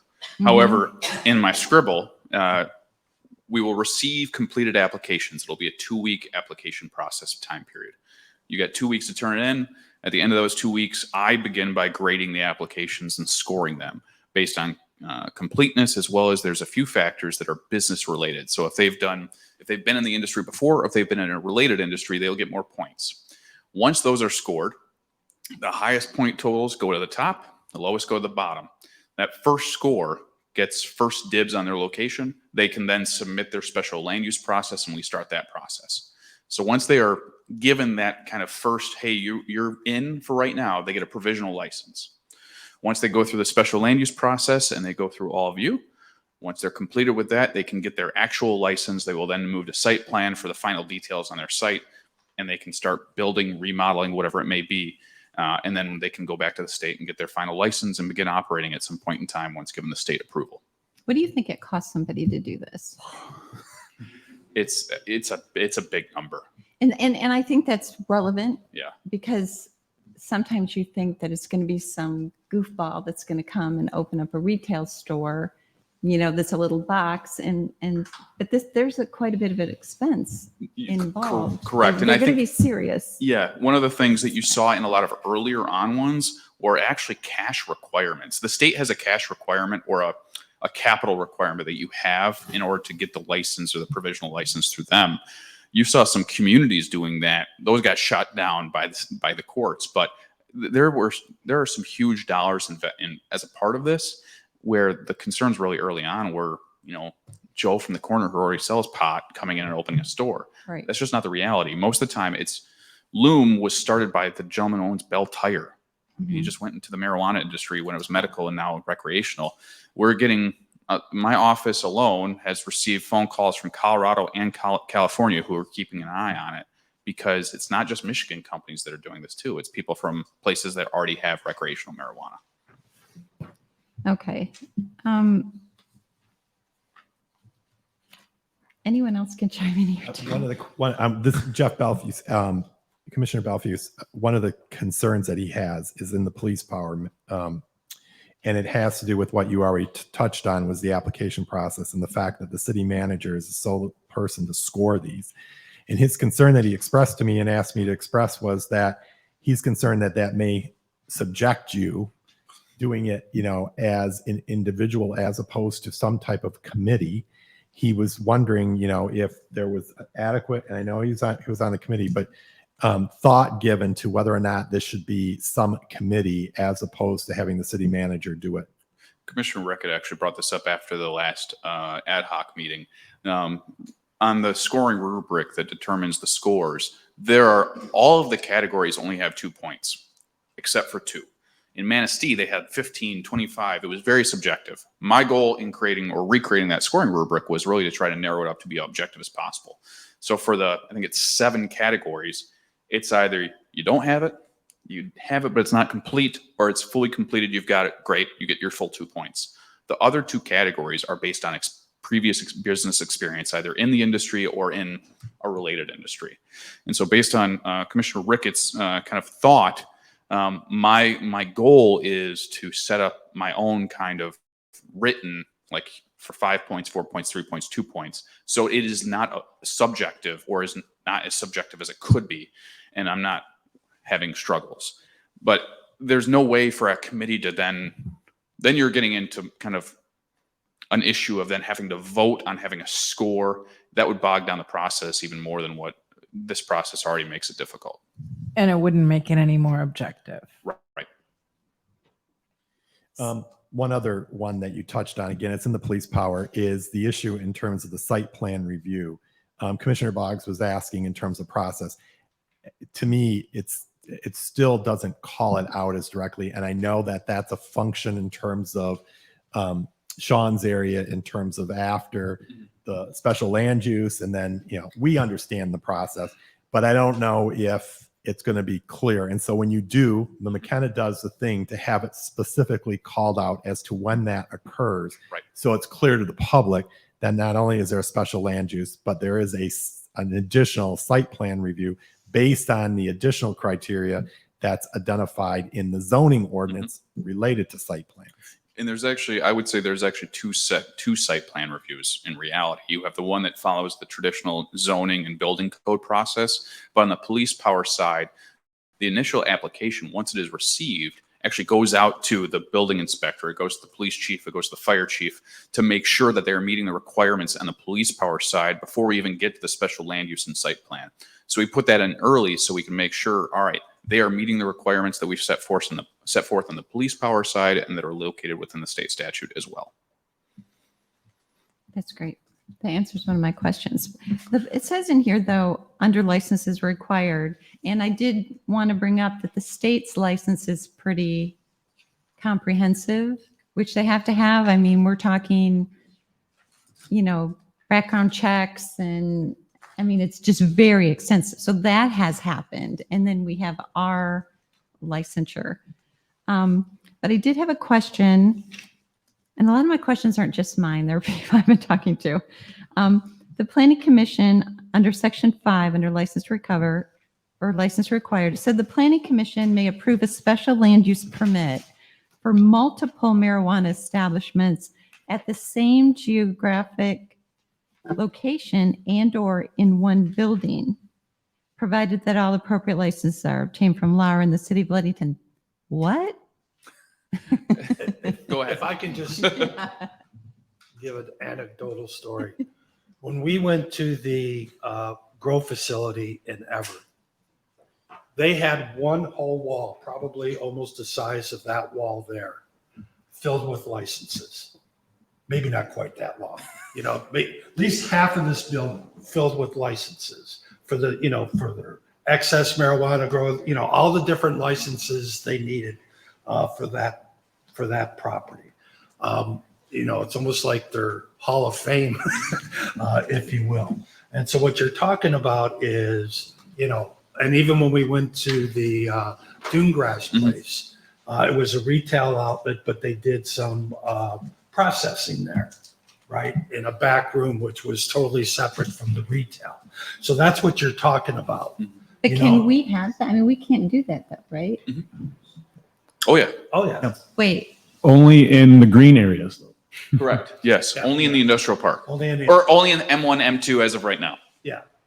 Yes. That would be allowed so you would be able to then grow and process. and process and sell. The state, the sell portion would be the only question I would have, and that's not a local ordinance. That'd be state statute. I'm not sure on that one. But Loom is a perfect example. At their Everett facility, they had the excess, the traditional grower, they had the medical licenses, but they also had a small processing license as well because they do some in-house processing. They don't send everything out. So there is the potential at some of those, what I would call ancillary to retail businesses that could be combined. That makes sense. And then back to growing, are we allowing growing outside of the building? I don't believe so, no. Okay. Yeah. So it has to be inside the Correct, building. yes. Good. Is that clear in here? It's not provided, so it's prohibited. Okay. Okay. It's not a provided option for land use. And even according to the state, outdoor grow facilities, they can't be visible. Yeah. You got to have at least, Yeah, I was going to have a lot more questions. that was the case. The committee heard from a processor, grower, and a retail operation on Manistee, I believe, at one of the meetings, who talked about they had a facility out east of town that you couldn't see it from the road because of the requirement. Okay. Okay. I did that. Okay. Now, somebody said that one of the people who spoke talked about if the state or the city, if we have two regulations, which one applies? And I read in there the most restrictive applies. So she was incorrect in how she read it. We took most of our language directly from the state statute. Yeah. And so an example of that circumstance might be the setback requirements or separation distances from K-12 in licensed childcare facilities. The state statute has a maximum distance of 1,000 feet, but they put a maximum on it, not a minimum. So that would be those sorts of questions. it specifically says, in the event of any conflict, the terms of this ordinance are preempted and the controlling authority shall be the statutory regulation set forth by the MRTMA or the adopted rules for adult use marijuana establishments as amended and promulgated by Lara. And that's just this whole doctrine that the state has control of this stuff. Mhm. Right? What is Can you please turn that off? Thank you. Okay, and then with the state application, all of their information will be sent to us, right? Yep, we would they have to have their approved license. Okay, and is the license renewed at any time, or is it just good forever? Which one? The state license? either the state or the city. No, the city license is renewed annually. So there is a review process that's laid out on the police power side for that. Okay, and ours includes kind of like if they were to get in trouble or Correct. back. Yep, all those things. And we did it on both sides, actually. So, in here that you could lose your special land use permit if you do something wrong on the police power side and vice versa. Okay. Did that. Let me ask one to give you a break. I'm sorry. I No, thought no, there were it's a lot of fine. I was people. just here. One of the things in the minutes back in, I don't know if it was June, it was noted that there would be input gathered from the DDA and Donlin Street businesses and so forth. And I'm wondering if Commissioner White or Heather could speak. I know there was discussion with DDA. I don't know about Donlin. Yeah, actually, I pulled the DDA's minutes. It was June 13th, 2022. The DDA did have a conversation about this. And it was motioned in this for the city council to consider marijuana sales in the DDA. It was seconded and it was approved by the DDA. So in other words, they granted approval in the sense of having marijuana operations in the DDA, most likely retail. Specific to retail, not most likely, specific to retail. Was that a close vote, Heather, No. or It was more of a discussion. It was a unanimous vote, but the discussion centered around the fact that the DDA as a body did not feel that they should be enacting limits, that should be up to the ad hoc committee to present those forward, that if the state permitted it, and this is a commercial area, that they should not be picking and choosing which businesses, legal businesses were allowed in the commercial area. It was basically a recommendation and it was approved and one member abstained. Correct. Okay. What about Donlin Street? Was there the business? Well, that's outside of the DDA, number one, so it wasn't discussed, which is another issue. But I do not have any knowledge of that. I don't know if Mitch does. Okay, so there wasn't feedback from that group. Okay. Okay, on page 8 again, under general provisions, and that is the paragraph, I'm going to look at 2, but the paragraph 1 is where it says they use the more restrictive plan, just for reference. But number 2, it says marijuana establishments may be permitted in a structure that contain multiple tenants. So do the other tenants get a say? Do they come? I mean, how does that work? Can it just come? Like if you have, I mean, Does that not work the way any other special land use does? I mean, we had 2 special land use questions in front of us today, and there's a a public hearing. I'm assuming it's a public hearing, right? Yeah. Okay, so people who had an opinion one way or another were free to speak on it at the public hearing. Moreover, people within a certain number of feet of the Robert Street question today are notified directly. Anybody can see it in the newspaper of record or on the city's website or whatever it is, but people are notified directly. So no business owner in a multi-tenant property is going to walk in one day and find out that there's a marijuana retail establishment next door and they didn't know it was coming. It's just not. It's in the within the power of the planning commissioner at the site plan review or whatever, due to public opinion, they can make a decision against something that's allowed. I'm not. Special land uses have to have very specific rationale as to why they would be declined. Right. Very, very specific. And they have to be, they cannot just be, and this is no offense to individual citizens, they can't just be, I don't like that, and so I'm going to show up. There have to be rational reasons. I think I've had this conversation with Commissioner Kreinbrink in the past, that you can have it where, and where also you might have 400 people that all show up that say, we don't want this facility here. It may be marijuana, it could be something else, but that could be potentially enough to give a planning commission grounds to say no. But to have 5 people show up to say no, that's not necessarily something that would give somebody grounds. Right. And in reality, for an establishment, a retail establishment, to go into a multi-building with all the things they have to do, it's probably not going to happen. But it's just, it was a question and a concern. And I mean, the reality of all the air filtration equipment going into an old building. We don't You have know, and all a the we don't have a lot of other- strip malls within the city of Ludington. That's So- the more likely scenario under that kind of multi-tenant. Okay. How do you measure 500 feet? Property line to property line. Okay, so Nearest then- property line to nearest property line. Okay, so then I have a question for you. Okay.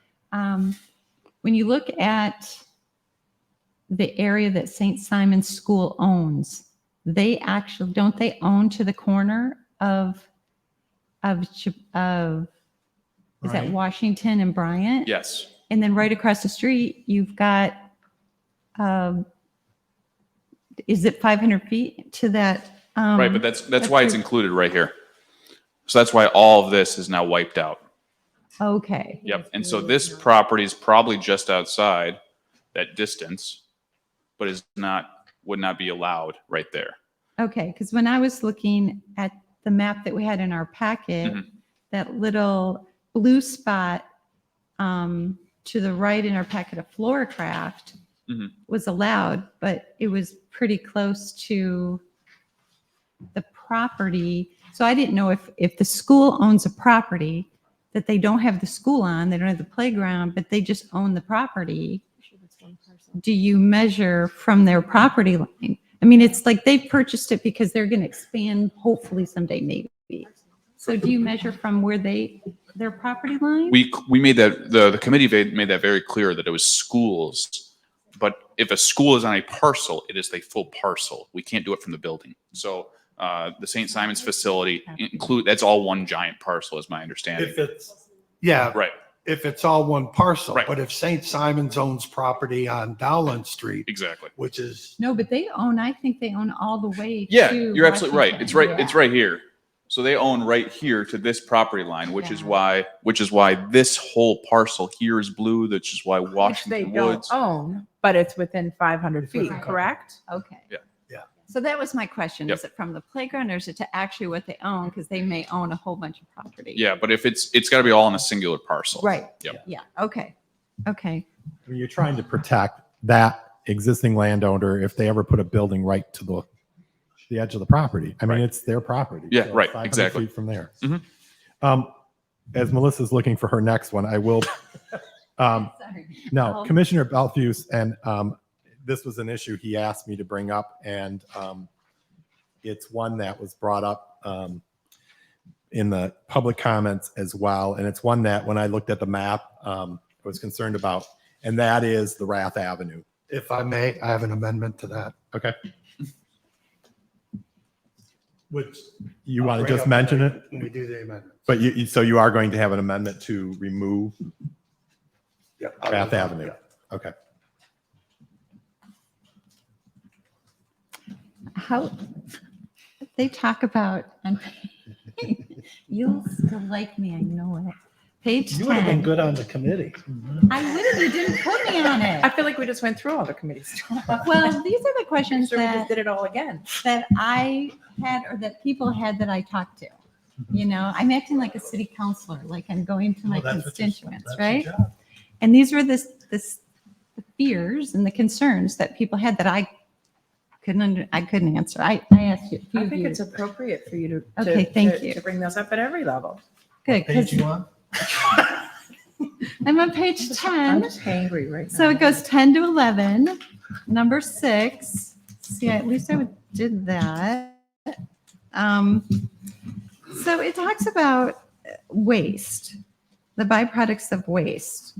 So like, I guess that in even a retail facility, it talks about being careful and they had to go through a procedure.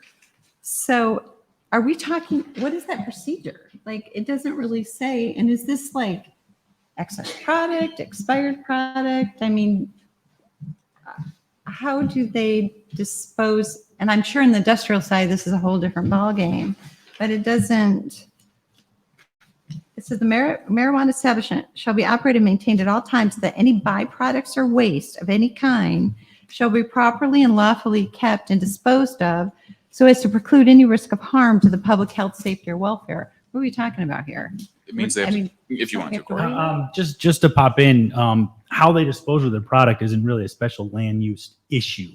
That's more under the police power, which I don't know that we specifically put in there because the state has their own regulations that they have to follow on how to dispose, track, monitor, handle all their Okay. products that come through. So Other thing that Sean gets to inspect. Um, Okay, Well, some of that, to Commissioner Ricketts' point, is inspected by other agencies as well. It's like Oh. healthcare needing to make sure its hazard material are properly handled. That there are so many regulations on that. Likewise, the agencies that review and license besides the city, correct?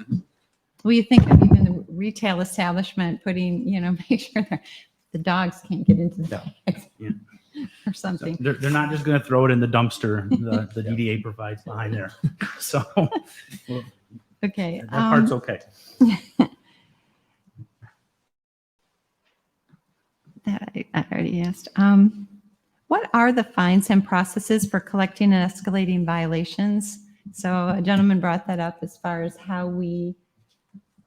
do we have that laid out? Like you're going to be fined for this and it's going to cost you that. And the second offense and the third offense, is that in police powers? And I just haven't read it. So that's all laid out. Well, So 'cause I know don't think we've we had have some fines in it, issues. but that would fall under the police power side because that's not a special land use issue specifically. 'Cause So we that's can them. get comfortable that that's going to be very clear. Oh, how if we- there's any violations, they immediately remove their license. And they Okay. have to prove that they've corrected everything before the license is reinstated. The committee went through that language a few times because there's may and shall language Right, with and regards it's to may. revoke and suspend. I'll point you to page 13 of this ordinance, which any violation shall be considered a municipal civil infraction and a violation of the zoning ordinance, subject to the code itself. So we can write the ticket. Whatever that fine may be will be determined by the courts. And then if we write a second ticket, and so on and so forth. But later on, I think it's under section 2, there are processes that we follow for, violations. Yeah, it was 2B. Mhm. And that's where it says which each day the violation comes will be a separate offense. And it just was vague. So, But what you have to remember under the police power ordinance, if you have one violation, your license can be pulled, period. Doesn't matter until you remedy that. Yeah, I mean, following notice in a public hearing, the city may revoke the facility's special land use permit approval at any point in time after a violation. And then there's language in here that essentially states as soon as the special land use permit is pulled, your license is pulled, you're done. so like say, for instance, rental properties, they're inspected on a schedule. Is this a schedule or are these surprise visits? Like when you inspect to make sure that things are okay, we as a city, is this scheduled or is this? It would be random? both. So under the police power, I know this is zoning, under the police power ordinance, there is language that essentially, and in the application, that they are signing off that the city police department and the city manager, city building inspector, and I think fire chief all have access to their facility at any point in time upon their request with no warning. And so not only will we have an annual renewal process, but if all of a sudden a new police chief comes on board and just wants to go in there in the middle of March, if this is all approved, they have the legal right to do that under the police power side. I did fight to remove that. They got knocked down quite quickly. Defense attorney standing up Yeah, right I there. didn't want the police in there at any time for whatever reason without warrants, but whatever.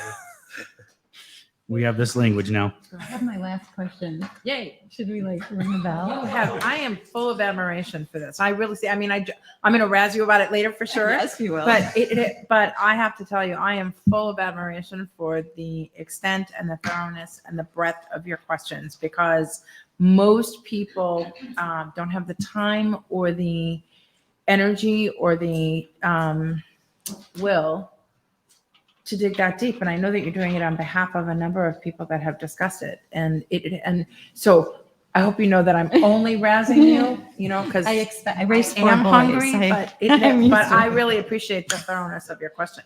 I had a lot of things to say. Now I have nothing to say after this. Well, thank you. I appreciate that. So my last one is, and I do believe it was brought up, again, it's on page 14, and it concerns change of ownership. And it's, I can do better reading it. It's on my sticky notes here. Does change of ownership require a new application from the city and a new application from the state? It didn't feel clear. So it says changes in ownership, license status, license qualifications, or marijuana business location shall be reported in writing to the city manager or their designee who shall report same to the building inspector. And then, I mean, I just couldn't quite. I'm going to jump in. I'm going to make an assumption, which is always dangerous, but one who had to get a liquor license, it was very, very difficult through the state of Michigan. Right. And so therefore, if I were to sell my facility, that liquor license does not automatically go to the owner. They have to go through the same rigorous review process. And the rigorous review process for a liquor license, as John knows and as I know, anybody with a liquor license is very extreme. This is like uber extreme. So there's no way that I'm selling my business, here's your marijuana license. That's not going to happen. It's totally out of this, well, it's not out of the city's jurisdiction, but the state and some of your questions are going to cover a lot of this stuff on our behalf to make certain that people are following the rules. Mhm. And your most valuable product is your license. So therefore, if you don't have your license, you don't have a business. So that, there's a lot of things I don't think people are going to mess with personally on these rules. Right. So the answer is yes. It So- right. requires a new application from both the state and the city. Correct. Yeah, yes and no at the same time. So in that language, if you read a little bit farther, it also states that if they are keeping essentially the same site, that they don't have to go back through the site plan or the special land use process. So if they're on the same site, they're not changing anything, the building's going to be the exact same. That makes There's no sense. requirement to go back through the special land use process. However, on the police power side, there is a requirement, and it's on the application actually, transfer of fully licensed existing establishment. So they would have to go back through our licensing side, but they wouldn't necessarily have to go through the special land use unless they're transferring locations or making significant modifying changes. changes. Exactly. Yeah, that's what I And those are determined by the building inspector, since he's so Okay. lucky. So thank you. So I will say that the police power, I went and, well, it's not our responsibility. I printed it off and I read through it because as I was going through the zoning, I was flagging a bunch of things. What about this? What about that? And then when I got into the police power one, I was like, oh, okay, that's covered in this one.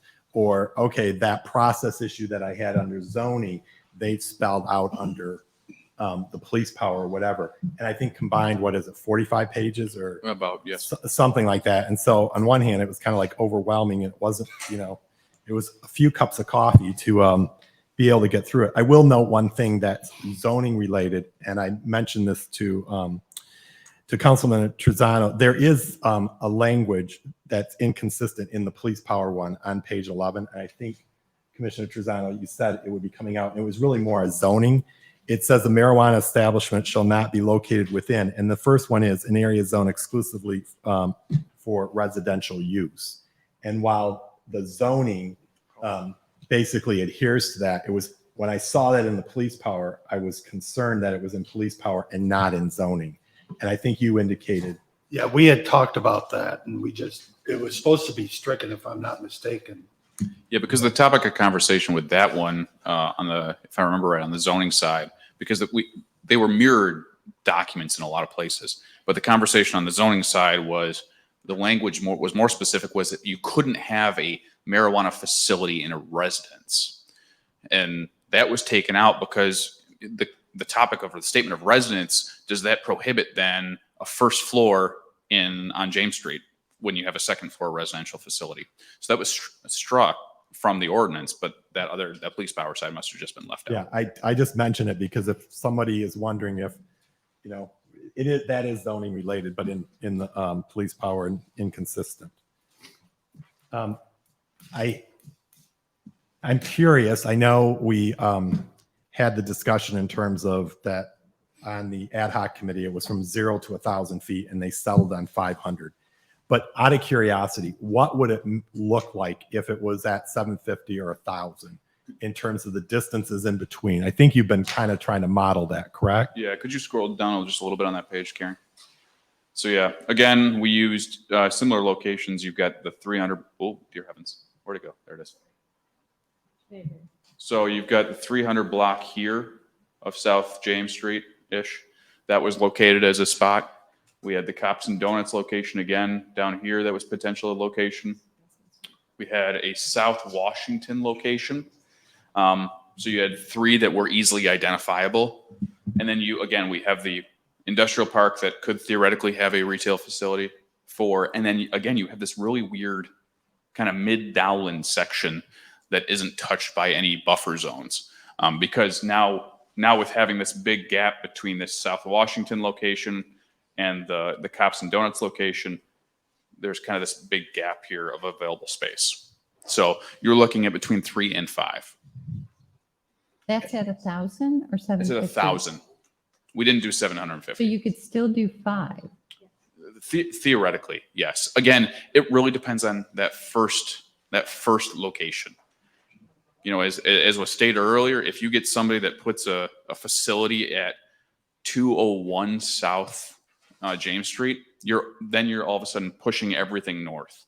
The difference, though, is the 1,000 feet really expands it from that next location. So where right now the buffer zone for this South James Street is out to its limits, the one here at Cops and Donuts isn't. So the buffer zone for this one is actually up here. So you're really blocking out a lot. So 3 to 5 is probably the best guess you're going to get. It just depends on how cutthroat those business owners are, because that's really what it is. Well, this is a big business. These guys have some Mhm. money and they've got experience, and the people that are going to show up, they know what they're doing. There was an article in NPR several years ago after Colorado made the vote. California, Oregon, Washington all opted in. They identified right away that these were not mom and pop stores. These were pharmaceutical giants. These were big money players that play the game hard. And so that was kind of what we were trying to do here, was assuming the most cutthroat approach, which is let's be as spread out as we can be, but close enough to where it's just you and me, just like Charter does, or other organizations that have, monopolies over areas. That's the same deal we were trying to model here, because that's more than likely the case. And especially as the committee did its work, as people showed up in the meetings or they called up City Hall and asked about those distances, they were very explicit about the questions.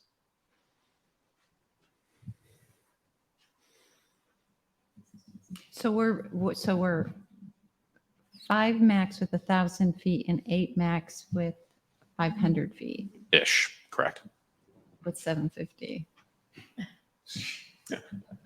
Split it 6. Yeah, you're probably splitting it 6 or 7, somewhere in that range. Yeah. Getting warm in here. But it's also a function of what, I look at it in terms of, not so much in limiting, but the market itself is going to control that. And it's just like anything else, you put another liquor store next to AJ's and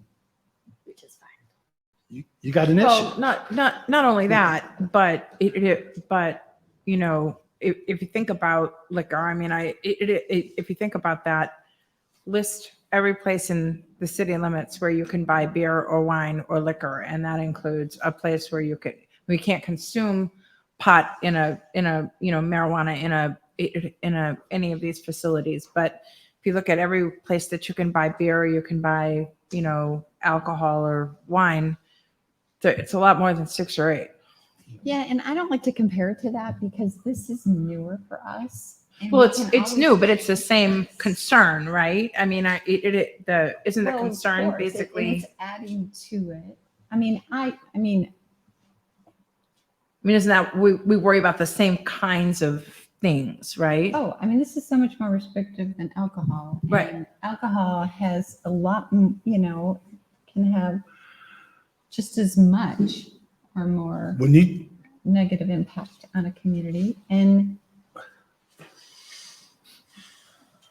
we're looking at what I've come to realize, that we're looking at some big sophisticated businesses coming in here. This isn't just like benefiting our community. They're not going to be the owners of this. It sounds as if it's going to be bigger players coming into our community. And so I'm not It could as, be, but probably I'm not not. as sensitive to embracing a lot of that. But I think also if you take a look at it, given the size of Ludington and everything when it comes down to it, if some individual is number 6 on the list, they're going to take a hard look. Is this going to be worth $1 million investment when I'm already competing against 5 other places there? When I can go somewhere else and put my, yeah, we may ultimately, if you push this thing out, maybe have the opportunity for 8 retail outlets. But I suggest that the business itself, it's not going to support that.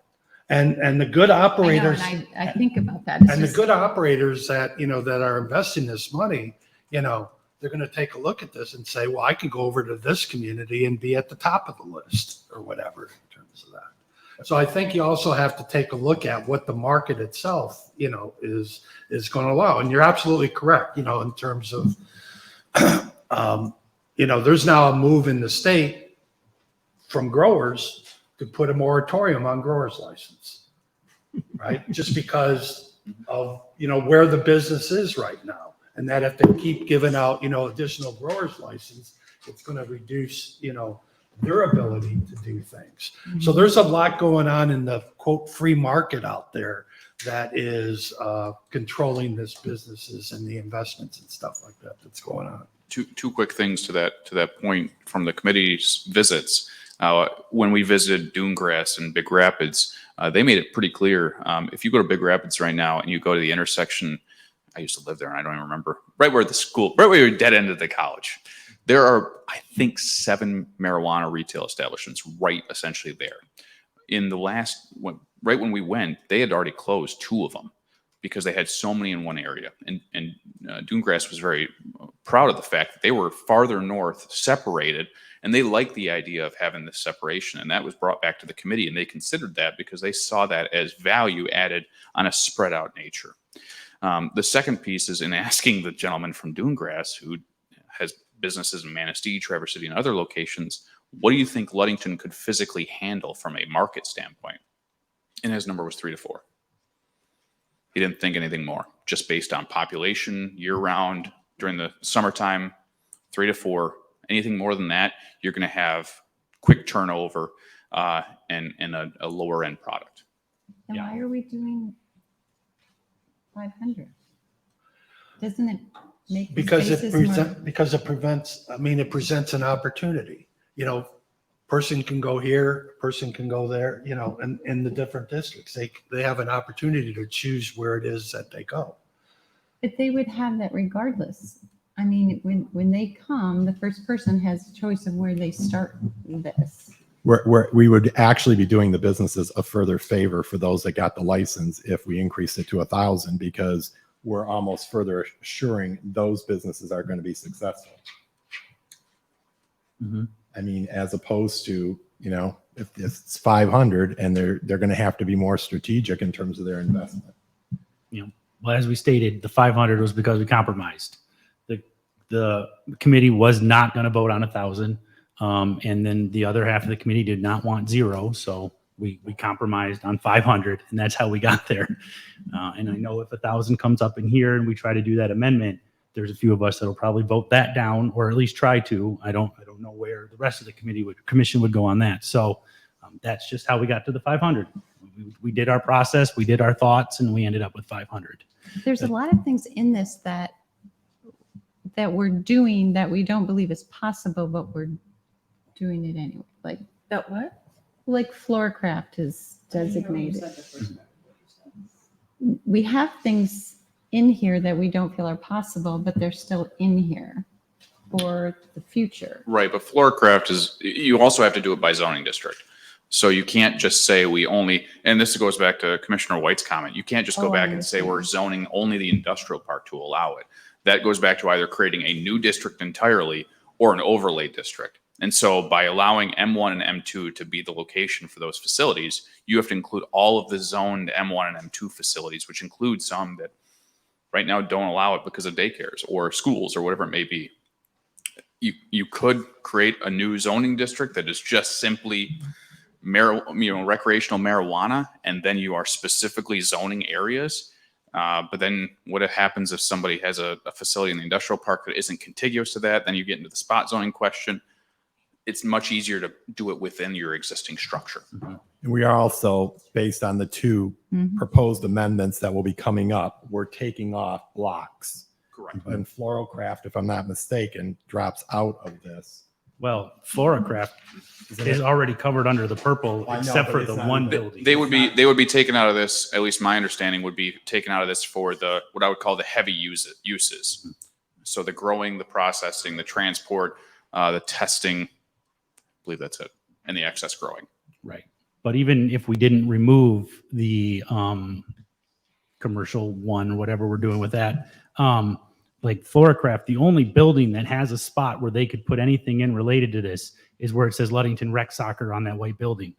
Like no other property is available or acceptable to do it. So, that's very limited in space to build anything. So you got to take both maps into consideration. That's how we got everything down here onto Dowland, South James, and into Fourth Ward a little bit. So we've not heard from this end of the table. Commissioner Johnson, to you. I just have one quick question.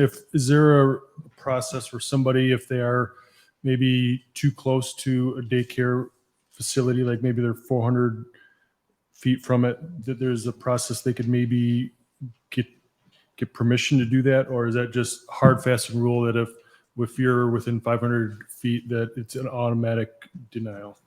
It's an automatic denial if it's a licensed daycare center. Yeah. The only exception to that is if you have an established marijuana business and somebody wants to put a licensed daycare center in after that business has been established, then that restriction doesn't apply. So if someone licensed a daycare across the street right there, South James is out. Like it's in there before anything else got established. You cannot do anything on South James Street. You actually make a good point, Commissioner Johnson. This might be something that we add because technically under the zoning ordinance, a distance could be taken as a variance to the ZBA. The police power ordinance explicitly prohibits it, but the zoning ordinance does not. So that might be something that under the appeals section, you add as a prohibition on a variance request, because that could potentially come up and they would be able to get a zoning permit, but not be able to have a police power or a license, which would really be weird. But that's up to the planning commission if you even want to think that's a value to do. I just got thinking about that one. Find that hard that it would go through the zoning board of appeals as well if it said 500 feet. I That's a didn't pretty think you hard could line. take it to the zoning. I didn't think you could appeal these. You can appeal the distances just like any other thing. There's just certain pieces of this that you cannot take to the ZBA. Okay. Yeah, that's allowed under the State Zoning Enabling Act. Can you present our? So with that, that's a question. Commissioner White, any other? No, I'm looking forward to the amendments. Okay. You got more than one? No. Okay. John's in mine. Yeah. Okay. Potentially. All right. Commissioner, any other? I don't think so. You're just very thorough. Like I was back at the ad hoc committee meetings, but it's all right. It's helpful. None of you were there, so you missed out on a lot of discussion. Commissioner Kreinberg? Let's see, I have one potential amendment. Page.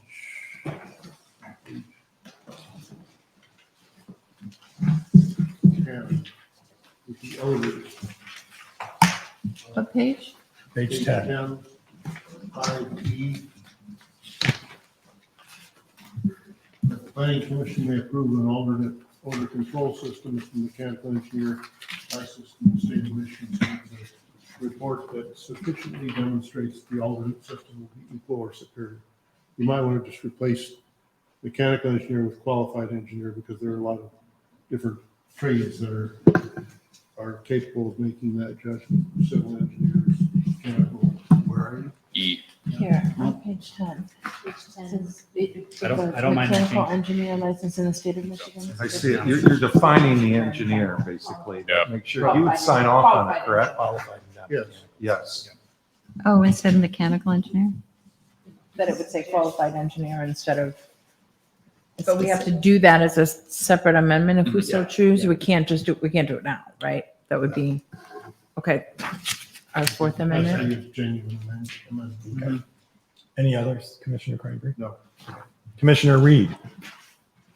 No. Don't go any farther.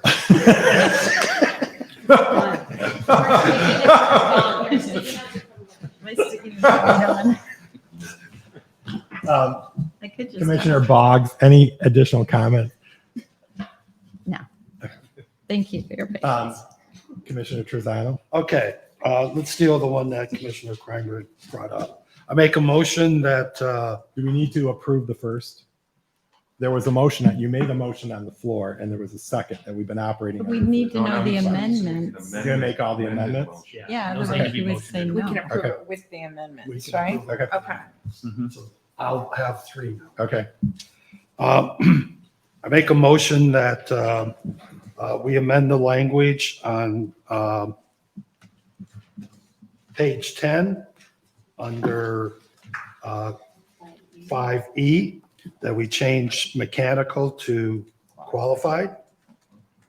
Support. Second. Sorry. No, I already supported it. All support. No, these are two, this is all one. Yeah, my support. Okay, any discussions on that? Nope, good catch. All right, so if we're gonna do this, each one of these gets approved separately. Mhm. And so this amendment, And then the whole whole shebang. thing gets. Okay. Okay, so we have a motion to amend 5E on 10 from mechanical to qualified. No discussion, all those, correct, no discussion? All those in favor signify by saying aye. Aye. Any opposed? Okay, Okay, the second one, which I just handed out, is we had discussed in the ad hoc committee to allow marijuana retail establishments in both the M1 and M2. Because that's part of our zoning language, that you can have commercial retail, but we left it out. So the relevant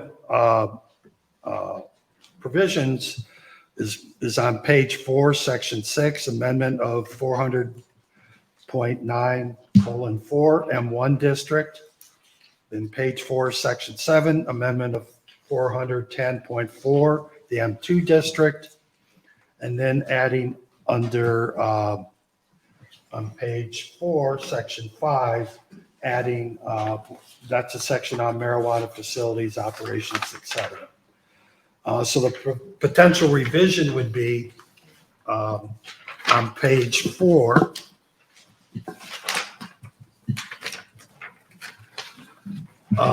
Adding under section 6 there, a number 12, marijuana retailer establishments. That's for the M1 district. And then under section 7, adding subsection 7, marijuana retail establishments for the M2 district.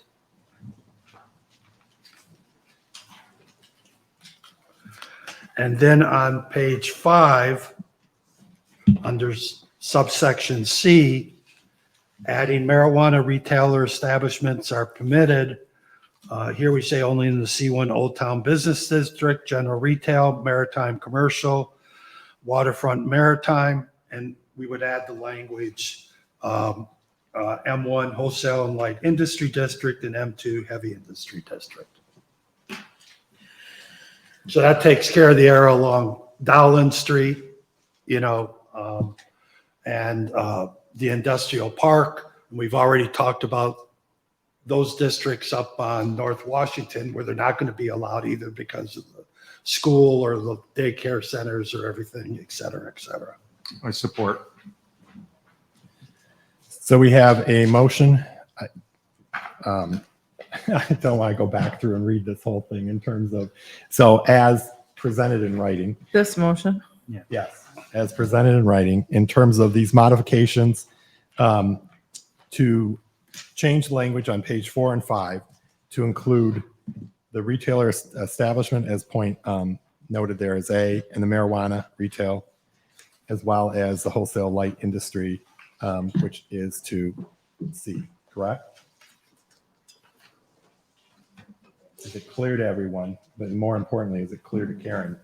Got Rod and my tape. I got my sheet. No, this is Does something this different. change the number of possible? No, the reason I supported it so quickly is You're going to. you see the map, and the map in the green, it says M1, M2, retail, growing, processing, transport. So in reality, I think it was a miss. But when I graphically looked at it, when I was looking at the number of retailers we could have, I included the green with this because it said it here. I did notice it did not say it here, so I was going to bring that Okay. up. So I'm glad. That's why I quickly supported it. And everything Mitch was showing us included those areas as well. Yeah, when Mitch So it's not expanding anything from Okay. our previous That's, discussion. okay. Correct? Verify? Okay. Correct. And this was noted in the minutes of the ad hoc committee meeting It's a that correction. Commissioner Trezano was going to make this modification here since it had already been approved. So we have a motion made and seconded. Any further discussion? Hearing none. All those in favor? Aye. Aye. Any opposed? No. Okay, the second, Did you get that, or do you need a roll call? Nope, I got it. okay. The second one was an issue that we took up at the ad hoc committee. Commissioner Balfus wanted to exclude South Rath.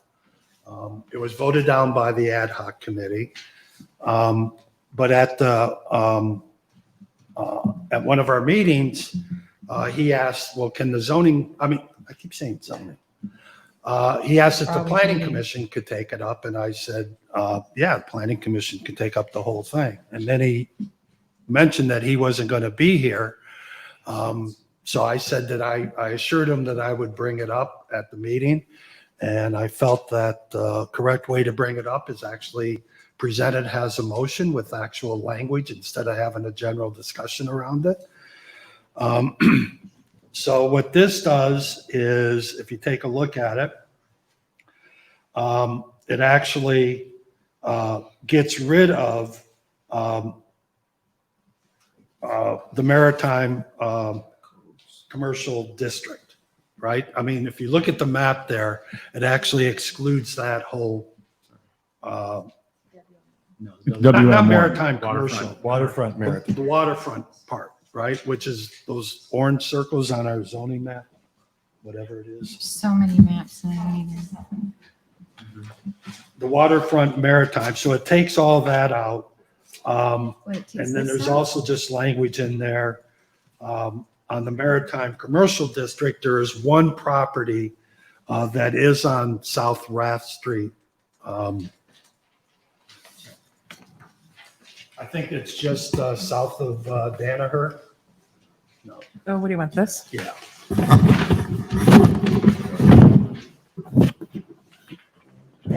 Thank you.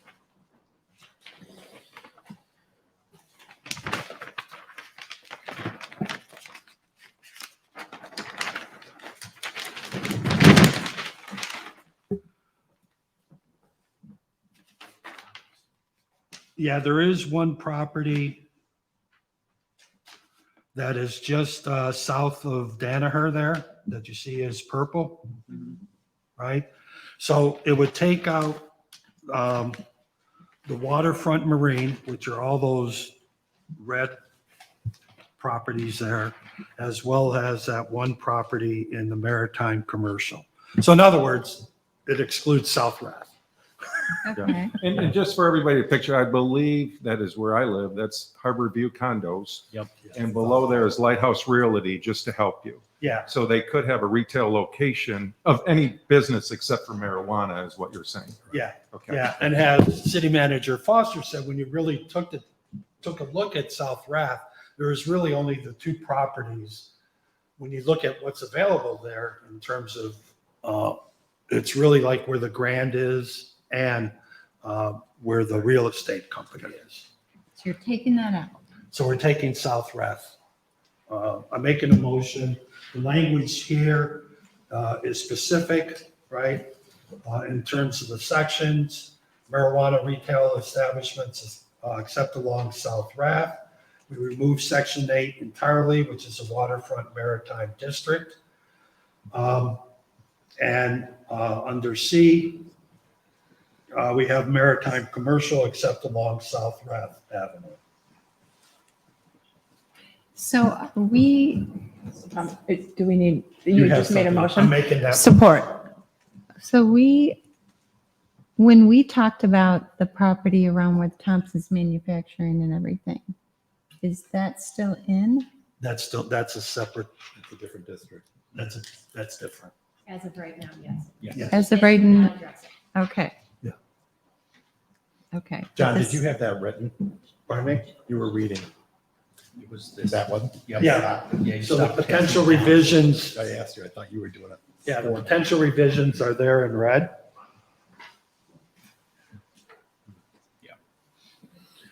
Since we're having discussion on it, like how, I mean, I kind of need a feeling on this. How important is it to the commissioners that South Rath be excluded? Like, if it gets voted down, is that going to prevent the whole ordinance from moving forward? Because that's the one provision that didn't happen that they really wanted, or, because that's kind of how that determines my vote. Because I don't see this as necessary, but if this stays in and the commissioners go, well, I don't like that Rath's included now, and the whole ordinance gets denied here, then I'd vote yes to make this change, because I don't really care. I'd rather the whole thing go through than Rath, because Rath, sorry for anybody who has businesses around it, was kind of insignificant. So that's just where I'm at on this. It's important. You got to be careful about taking a straw poll. I know, but I just, it's like, I want to say no, but if it doesn't go through and then all of a sudden this ordinance doesn't pass, then all that work for nothing. I will say again, that one facility we're talking about is Harbor Terrace condos. And I wouldn't think that the 35 units that are in there are going to want a retail marijuana place down below. So I think that's reason enough to take that off. I'm not sure about the exact other area by, I know by the Grand, which again, it's right across from another condominium complex. Not that that makes too much of a difference, but so I see there's a good reason to take it off. Is basically what I'm getting at. All right. I'm just asking you, Jeff, both the waterfront maritime, which covers most of South Rath, as well as that one property that's maritime commercial. You're saying you would keep them both in? No, I think this makes sense of keeping, I mean, as your amendment, as you're proposing, taking that off. South Rath are taking it off, right? Jeff supports this. Yes, I'm on favor of this, yes. Thank you. Okay, so you've made a motion. Who seconded it? I'm sorry. Melissa. Melissa second, thank you. Of course. That's what we have to. Any other discussion? Hearing none, everyone in favor, please signify by saying aye. Aye. Anyone opposed? Nay. Nay, okay. Hey, I Motion gotta be carries. consistent. Wait, so what did we have? Who was your name? Yeah. Yeah, okay. Okay. So just to be clear, well, I'll wait till after Jeff and then we'll summarize. Commissioner the White amendments. has another one. Yeah. I'd like to amend the motion to change 900, it's page 5, by the way, guys, okay? Fine. So go to your page 5. Page And 5, you're saying page Yes. 5? Yeah. Page 5, 900.3:34:2. You'll see that there's A, B, C, D, E, and F. A, B, D, E, and F basically talks about everything I look at as the manufacturing portion, transport portion of marijuana of the business, okay? Not the retail. This is what I was discussing earlier. You'll see that it's in M1, it's in M2, it's in a variety of different areas throughout our community, and including some residential neighborhoods. My amendment is to change this, each A, B, and C to say is permitted only in the Ludington Industrial Park. So as an example, marijuana growing establishments are permitted only in the Ludington Industrial Park. And then, so I'd strike M1 and M2 and specify the specific location of Ludington Industrial Park. But that does it by doing, how's that different than doing, just leaving M2? Well, M2 still includes Oxy area, okay? And Oxy has a lot of property, if you look at them, that doesn't have plants on it. Basically has blocks. I think John's nodding, he used to work there. So I'm cautious of that. This could be candidly, some easy revenue for them in selling off a portion of land they no longer use and turn it into a wholesale plant and in a neighborhood, as we know in Fourth Ward. So that's why I'm not including that. I have a couple of, Is that a motion? oh, Yes. That was a motion. Do we have a second? I'll second. All right, so we have a second. So, okay. okay. A couple of questions. For one of them is procedural. If we amend that to say Ludington Industrial Park, is that an official or a legal or a specifically defined area? The reason I'm asking is it such a thing? Like, we say Fourth Ward and it depends on who you are. Well, Fourth Ward is Fourth Ward, right? Right. But then if we say downtown, what's downtown? Is it the DDA? Is it, Ludington Well, it Avenue? is on our Is it a zoning legal map. term? Is I what don't I'm know, asking. but if you look at our map, that specifies Ludington Industrial Park. Okay, so if that's a yes, I just wanted to make sure we I don't know weren't, if it's a legal term. who would know? Because A lot like a zoning area. We but- used to have covenants for that just expired this past year, so I don't know if that's still Mitch would have to answer that. The difference between this one and the previous motion where it was. can you, The difference between this and the previous motion is that you are excluding South Rath from a very specific zoning district to not be included as a part of that. I don't know if you can do it this way because there's no definition, because the covenants have expired. There's no definition anywhere in our zoning ordinance to specifically determine what the industrial park is. Because the question would then become, well, what about parts of First Street or, other parts of Sixth Street that may not be under that designation? Is it just between First and Sixth on Conrad? Those are the sorts of questions that we would have some very difficult time trying to clarify. So unless you're very specific as to within M2 on these streets in this area, it'd be significantly easier to say M2. Okay, so that it sounds like the answer to that question is there is no such legal entity currently called the Ludington Industrial Park, which means that doesn't work and that M2 is probably better. I do understand that there are some properties that are not currently being used for industrial purposes in the M2 district, some of the ones you mentioned, Jeff. The other M2 Commissioner, is Great Lakes. if I could commit that they're not currently being used for that, but they are zoned for that. And if Oxychem decided they didn't want to use that, leave a property vacant, they could put some other kind of manufacturing facility there.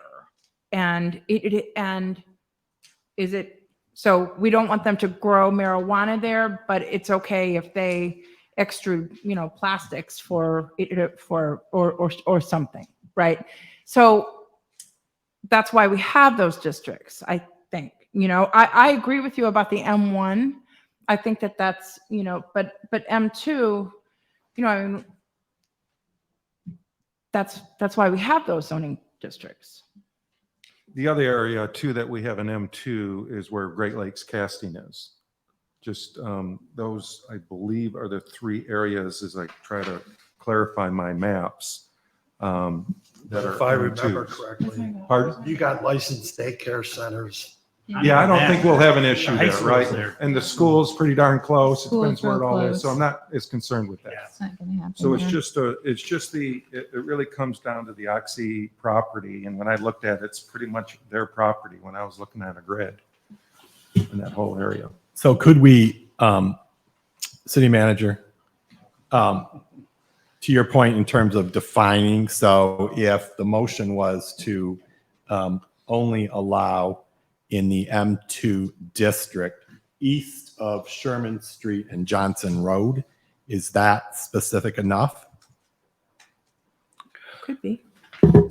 I'm not legal counsel, but based on the earlier motion that was drafted by legal counsel, I would guess that probably gives us a little bit better of a defining location. Yeah, because he drafted that exclusion for. some- And just as a reminder to the commission, you make this motion, even if it's a little funky to the city attorney, when it gets to city council, if it gets to city council, I should say, he can adjust it with the same idea and intention in mind. And that's exactly why I'm looking at it, where that we can move forward with this tonight. Is a lot of people, we're not on a timeline, but there's some urgency. People want to move Yeah, along. so we could change it based, I don't object to that if we change it based on streets bordering that. So I think what we have to do then is M2? kill this amendment and I do a new amendment, right? Probably technically, or Withdraw, yeah, you would withdraw? I'm going to withdraw this amendment. Okay, the current amendment. I'm going to create a new amendment. Okay. And that would say change A, B, D, E, and F on page 5, 900.34:2, to say an M2 district east of Sherman Street only, or help me with the language here. Only in M2 east of Sherman and is it Johnson? I don't know how that. Well, it kind of, I don't know how that jogs. Train it tracks. jogs around a little bit. Yeah. So east of Sherman pretty much covers it because there's no other, Okay. we get into it, PM Township and those other areas. Okay. I would support that. Okay. Discussion. All right. So as it relates to secure transporter and safety compliance facility, neither of those are large operations. We had a gentleman from Grand Rapids talk about secure transport. They just have a little building, 3-4 trucks. They drive all over the state. They're very rarely there. And they just lock up marijuana if they're unable to finish a delivery during that day, and they have to follow other regulations. I don't know that that is such a large building and operation that we would have to restrict it from M1 completely. And then safety compliance is just a laboratory that tests the marijuana that comes in to make sure it's following all the FDA, all the regulations and things that are in place through the MMR, or whatever the Marijuana Act is. So that also is a small facility that wouldn't even be bigger than, the Carom board games that are along Dowland or anything like that. So those are smaller ones that I think could be allowed still in M1. I don't know that we need to fully exclude those. Additionally, as part of your motion that you're doing, if you go back a page in this thing, my pages got out of order now. So this Go was to page 4, where we list like the 8, 9, 10, this section will allow these things in it. You would need to remove your grower and processor from those as well, because that's language that currently allows it as a special land use. I wasn't certain where those and all that. Yeah, Trying to I don't sort know that which out. one they're specific for each, but those would be the two that would also need to be included in the motion. To your point, I thought I saw definitions of each one of these, Mhm. and In the beginning. I didn't really understand candidly on the safety one, but the transport seemed to me that allowed them to go from a processing plant to a retail location. So I Yes. would think they're kind of one and the same, unless maybe there are separate firms, maybe they are. So Truckers. Yeah, the truckers that come in and right, out. it is that, but the state doesn't allow a grower to be a transporter or a processor to be a transporter. They have to be a separate entity completely, a third party individual that transports this under their own regulations and their own insurance and bonding and all that stuff. So they're not part of that building. They can't be in that building. That's why it's a smaller facility.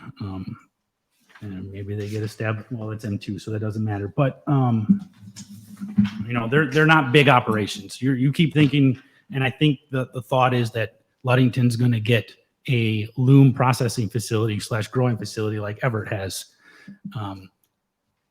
Even if the market changes and things go around, I don't see Ludington as a good hub for that, because you'd want to be more in the middle of the state so you can get it out easier to all your locations. So if anything came in, it'd be more like what Manistee has, which is a small building where they process and they grow only a few thousand plants, nowhere near as big as Loom does.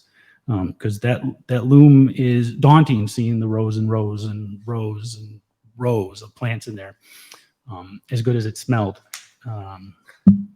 It smelled like hops because it's part of the same family, so it was great. But consider that while you're doing this motion as well. I understand the grower thing. I can get behind that and the processing plants, but like secure transporter and safety, I don't see that as being as necessary to Page exclude. 3, guys, you'll see the definitions. Secure transporter is a person licensed to obtain marijuana from marijuana establishments in order to transport marijuana to marijuana establishments. So therefore, that would be a much smaller facility, depending on trucks and stuff. And I would tend to agree with what you're saying. Right. The safety compliance could be somebody with just an office. Right. Sounds like to me. Yeah. That's certified. Some lab equipment to test it. Exactly. So. Unfortunately, you got your motion in again. Right, yeah. And then I And- chop it up a little bit on that. Well, so again, since I can retract this amendment again, right? Seriously, and then come back with what specific businesses I'm talking about, correct? The other issue Growing. is, to Commissioner Ricketts' point, is these other sections, which is a concern in terms of it's 9:15, and we're trying to ensure that we cover these revisions appropriately. I'm a little nervous that, pardon? It's the last one, so. I know, but I'm just, I think what we can do is we could have a sense of what the committee is doing and have the council draft the actual language to make sure that we hit all the different sections on it. You could use the. Because in the text, chairing the text committee, we have done similar things like this. Like, okay, oh, that language is over in this section or that section. Yeah. And city officials then clean that up, found that, and cleaned it all out. So we don't have to glean. They understand where we're taking this. no, I know, but there's much more sensitivity on these documents and this process than some of the text things. And those text things often we're able to get them cleaned up before we get into these kind of reviews. And so it's just a personal thing in terms of trying to change as much as we're changing in this process. Some of these were written, which made it much easier. And I'm not criticizing you for bringing these up. I'm just trying to ask the thing from a process perspective. To Commissioner Trezano's point, and I'll ask the city manager, if Commissioner White goes back and summarizes these again, we may miss something in the process in terms of these other pages, but he can do it in a way that gives the city the authority to go and. You can be specific to the sections that were first kind of the highlights, and then all the other references, you can just, essentially include in your motion other sections by reference. So we know there are other sections, whether it's the definitions, I think the police power even has some references to eligible uses in different areas that we would want to essentially dictate to city council and to attorney that we are going to make these adjustments before city council considers them. So where are we at? We're going to go back. You're going to take you took your motion back, correct? Yeah, All right. correcting my motion. A second time. So he's going to correct his And I'm going to motion. try again. Okay. So therefore, I'd like to amend the motion again on page 5 to allow specific A, marijuana grower establishments are permitted only east of Sherman in the M2 district. Okay. Marijuana processing establishments are permitted only east of Sherman in the M2 district. Hopefully I said the same thing, right? Did I? Melissa, Commissioner Reed's looking at me. Did I say the right thing? Okay. She didn't respond, but I hope I did. All right. Then I would say we didn't discuss F, but I would say F as well. In excess marijuana grower license is defined when approved. I would say that east of Sherman as well, M2, which was a part of my initial one, and that's F. So now we're looking at changing A, B, and F. We're leaving the retailer alone, we're leaving secure transporter alone, and safety compliance alone. Can I ask Okay? one question? No, during discussion. Okay. Sorry, Melissa. And so therefore, now there will be some other exceptions but it references this initial part here. And the all domino theory, associated. And all associated. References, yeah. Okay. So that is my motion. I'll second that. Thank you. Any discussion?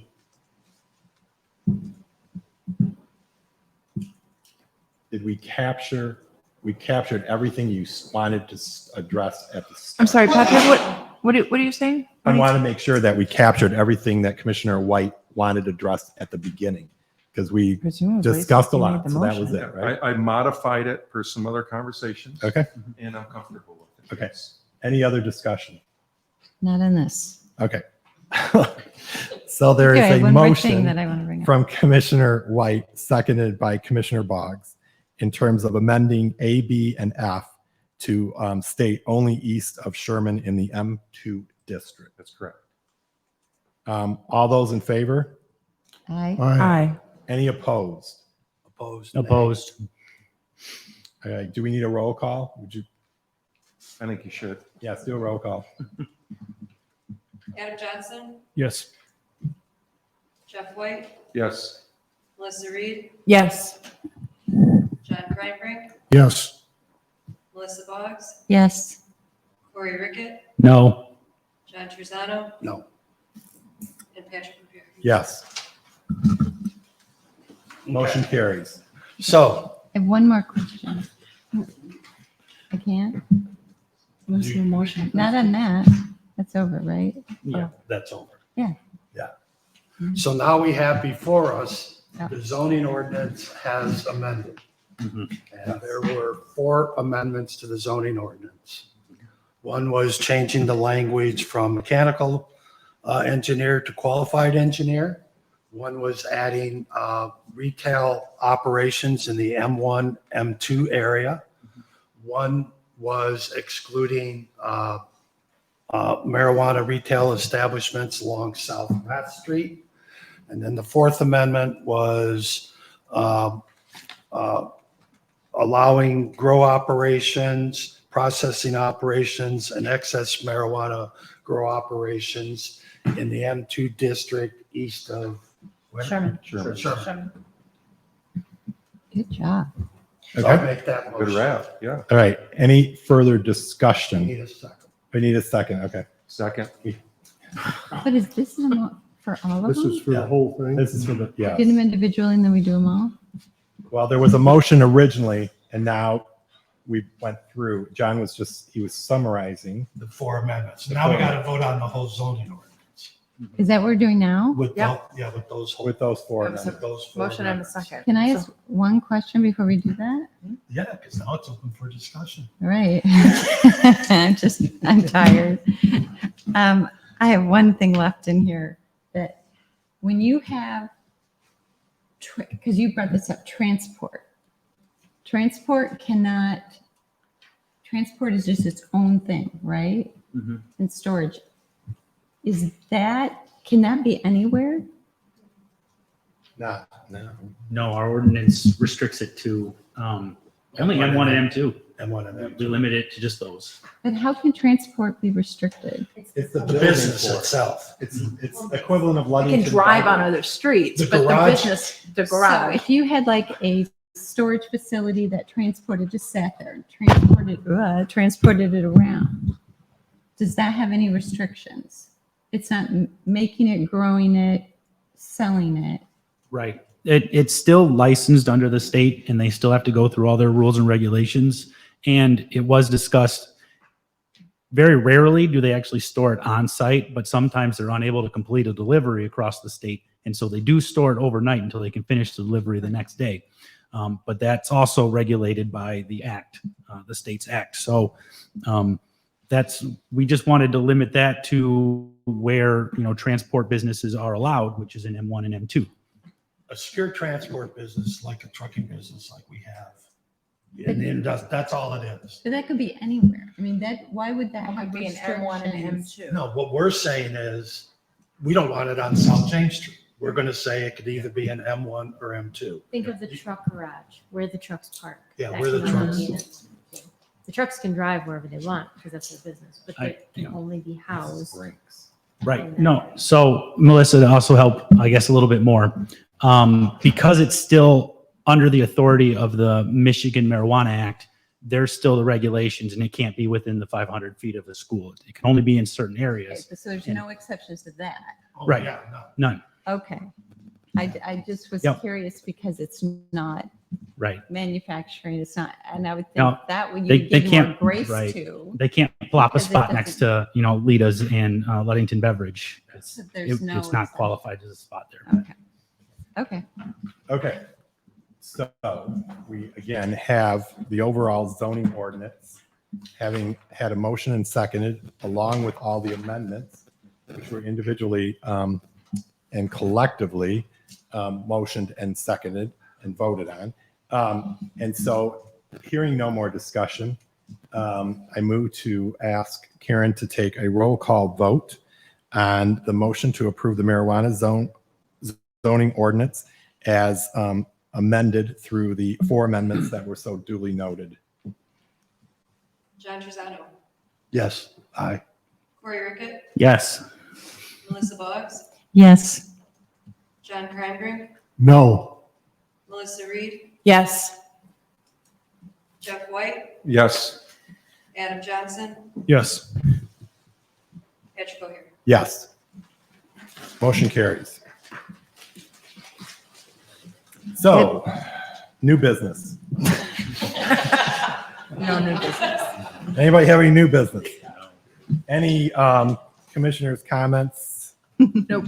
Communication? I do want to make one, I do want to reference one of the comments that one of the neighbors mentioned in terms of some of our terminology, because I don't know earlier today in terms of the residents and the type of building and so forth. It was a good reminder for me personally in terms of that sometimes that language that someone might use to define a particular area can in fact be viewed as being offensive. I appreciated that pointed out during the public hearing. So I'll leave it at that. I have one comment. Yes. I would like to thank City Manager Foster getting drilled there, kind of like the Supreme Court kind of thing there.